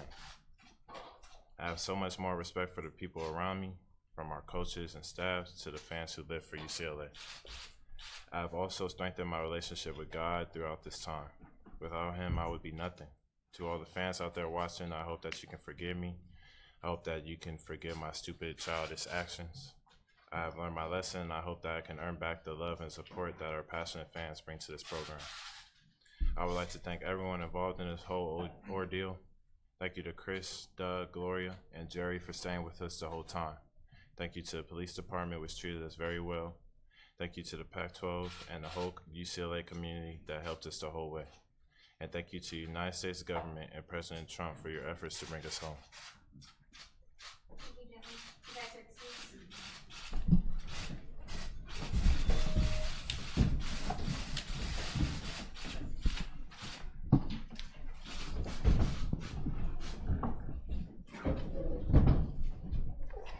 Guys, jumping in quickly here, I thought we were going to end the stream, but we just had this video come in and we caught the tail end of this press conference here where the UCLA players who were caught shoplifting have returned to Los Angeles. Let's hear from some of these guys. Public and media interest in the situation in China. And I want to thank everyone here for respecting that we cannot say much over the past week. Our priority throughout this entire situation was making sure that Jello, Jalen, and Cody got home safely. And we were informed that anything that's said during the process could have jeopardized a successful return to Los Angeles. We are grateful that they've safely returned home and have been able to reconnect with their family, their friends, and their teammates. I can't thank enough the incredible folks here at UCLA, at the Pac-12, and even President Trump and his administration for the nonstop efforts to resolve this situation. To say that our young men are incredibly fortunate to have this kind of support system that's around them is certainly an understatement. From the UCLA Office of Legal Affairs to Chancellor Block to Dan Guerrero, from our senior staff in athletics, Chris Carlson, Doug Erickson, Dwayne Broussard, my entire staff, and others on the ground with us in China, this has truly been a team effort. Everyone focused on the best interest of our young men. I especially want to recognize Chris for an unbelievable commitment for him to stay with our guys. Gloria Navarez from our Pac-12 conference, who was just simply incredible throughout everything. As a coach, you recruit these young men for a long time, and you get to know them very, very well during the process. These are good young men who have exercised an inexcusable lapse of judgment. And now they have to live with that. They let a lot of people down in the process. I'm extremely disappointed in their actions. You just heard them apologize. I would like to again apologize on their behalf to the Chancellor, to Dan, to the Bruin family. These young men are going to have to prove their words and actions that this isn't who they are, and that they will not let their identity be defined by this incident. I know Jello, Cody, and Jalen well, and I'm confident that they have already begun to use this experience as a life lesson. They're going to have to regain the trust of this athletic department, of this university, and because this was such a high-profile international matter, the trust of the general public. Trust is earned, it isn't just given. These three young men will remain suspended indefinitely from our program as we work through the review process with the university's Office of Student Conduct. During that indefinite suspension, they will not travel with the team, nor will they suit up for home games. At some point, they may be permitted to join team workouts, practices, and meetings, but that timeline has yet to be determined. They will have to earn their way back. They will cooperate fully with the university review of this matter, and will use this time to focus on their academics. My expectation is that they will work hard to demonstrate why they deserve to be a part of this program. I'd also like to express my gratitude to the other young men in our program who represented UCLA the right way during our trip and were able to put aside the distractions of travel, learning, and enjoying a foreign country, while also defeating a very good Georgia Tech basketball team. The experience was memorable, and the Chinese people were such gracious hosts everywhere that we went. As the head coach of our program, it's my responsibility to move us forward, and we'll do just that by focusing on basketball and the young men suiting up tonight against Central Arkansas. Thank you.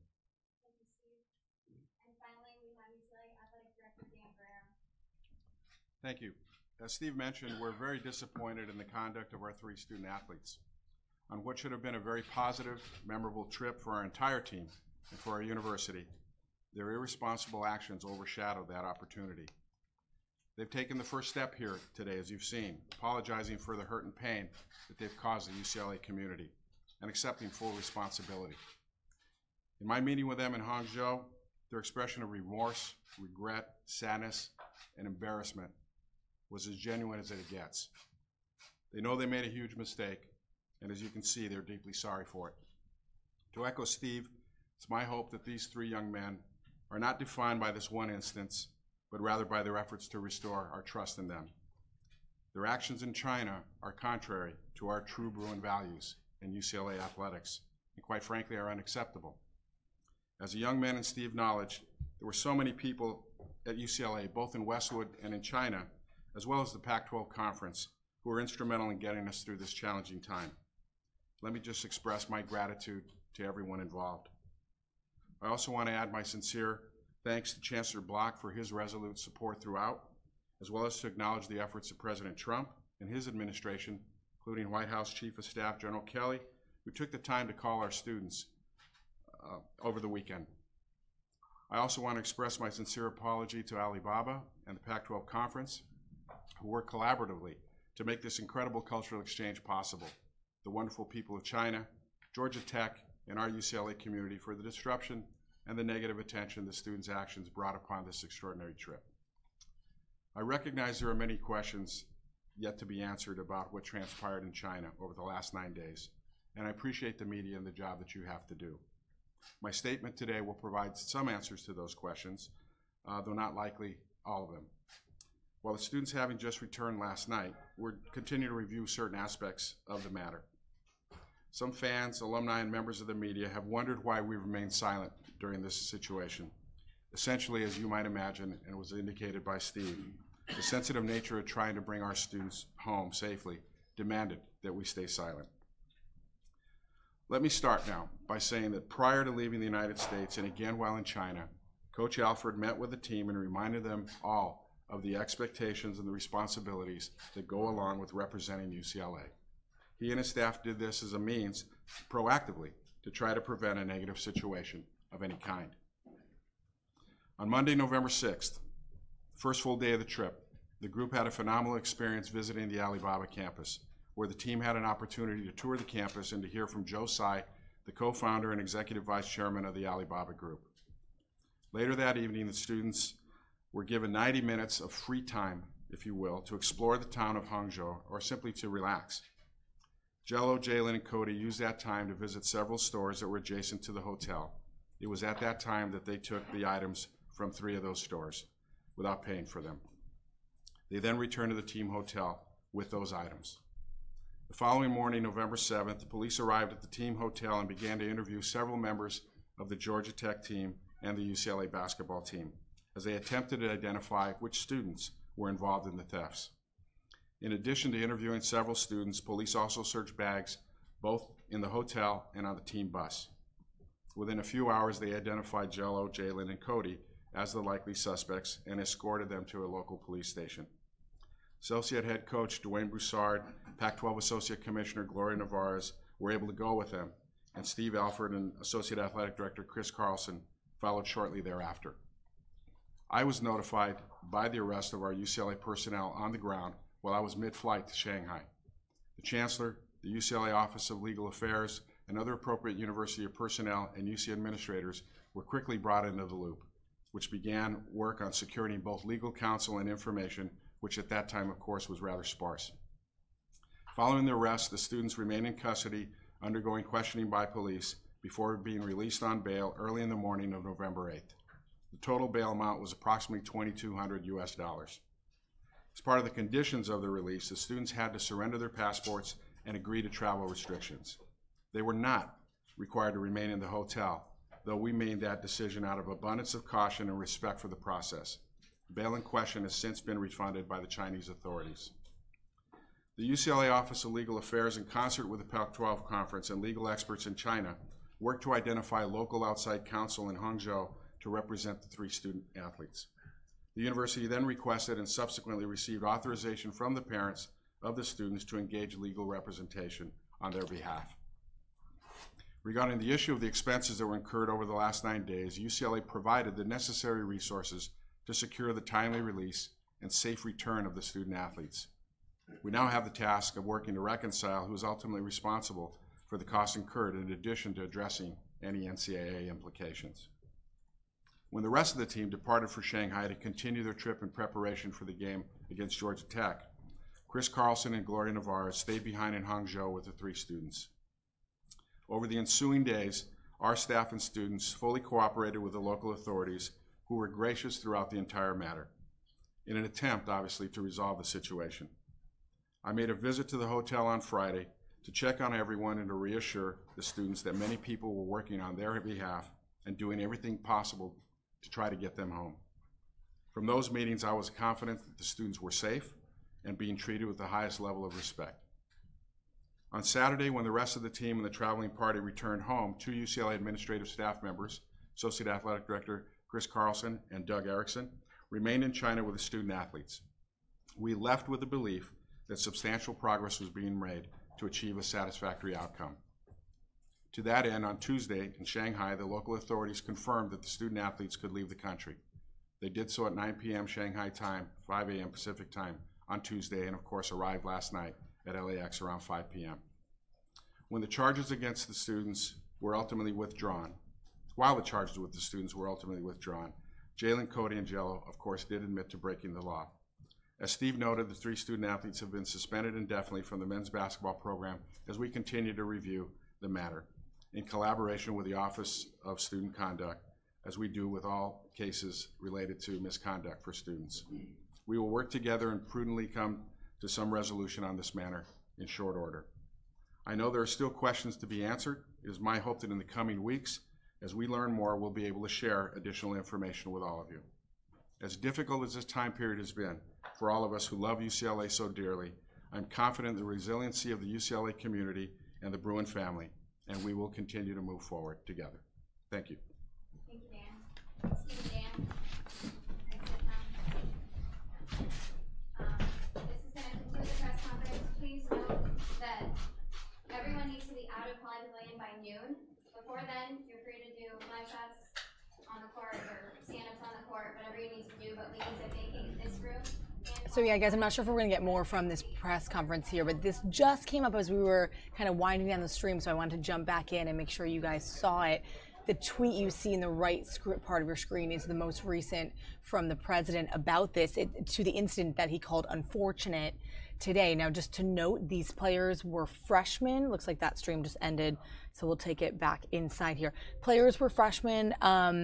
The Pac-12 Commissioner Larry Scott said that the students were on this flight back home to Los Angeles. They just landed today. They apparently, according to reports, sheepishly got off the flight, sort of hid themselves from paparazzi, of course, and cameras, and made their way through as reporters swarmed them about this. But you heard sort of the details of the alleged crime and what happened, what was swiped from these stores, I think in the airport, and they're happy that they're returned home, obviously. Their families are, and the university is, and the university continuing, of course, to say thank you to the president and the White House and the U.S. State Department for their efforts toward resolving this, and that they were happy to reunite them with their families, and then, of course, pumping up UCLA still as a distinguished university that cares about the conduct of their students. Again, these 3 UCLA basketball players who were involved in this and were busted in China for this and being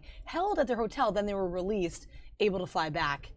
So more details on that and more fallout from what happens next to come. And I'm sure we're going to have some people talking about that. Again, the president calling it unfortunate. The alleged shoplifting became a topic of conversation, and that's what he said, President Trump, when confronted with it. So pretty interesting stuff, guys. That just came in. You just never know what's going to come down.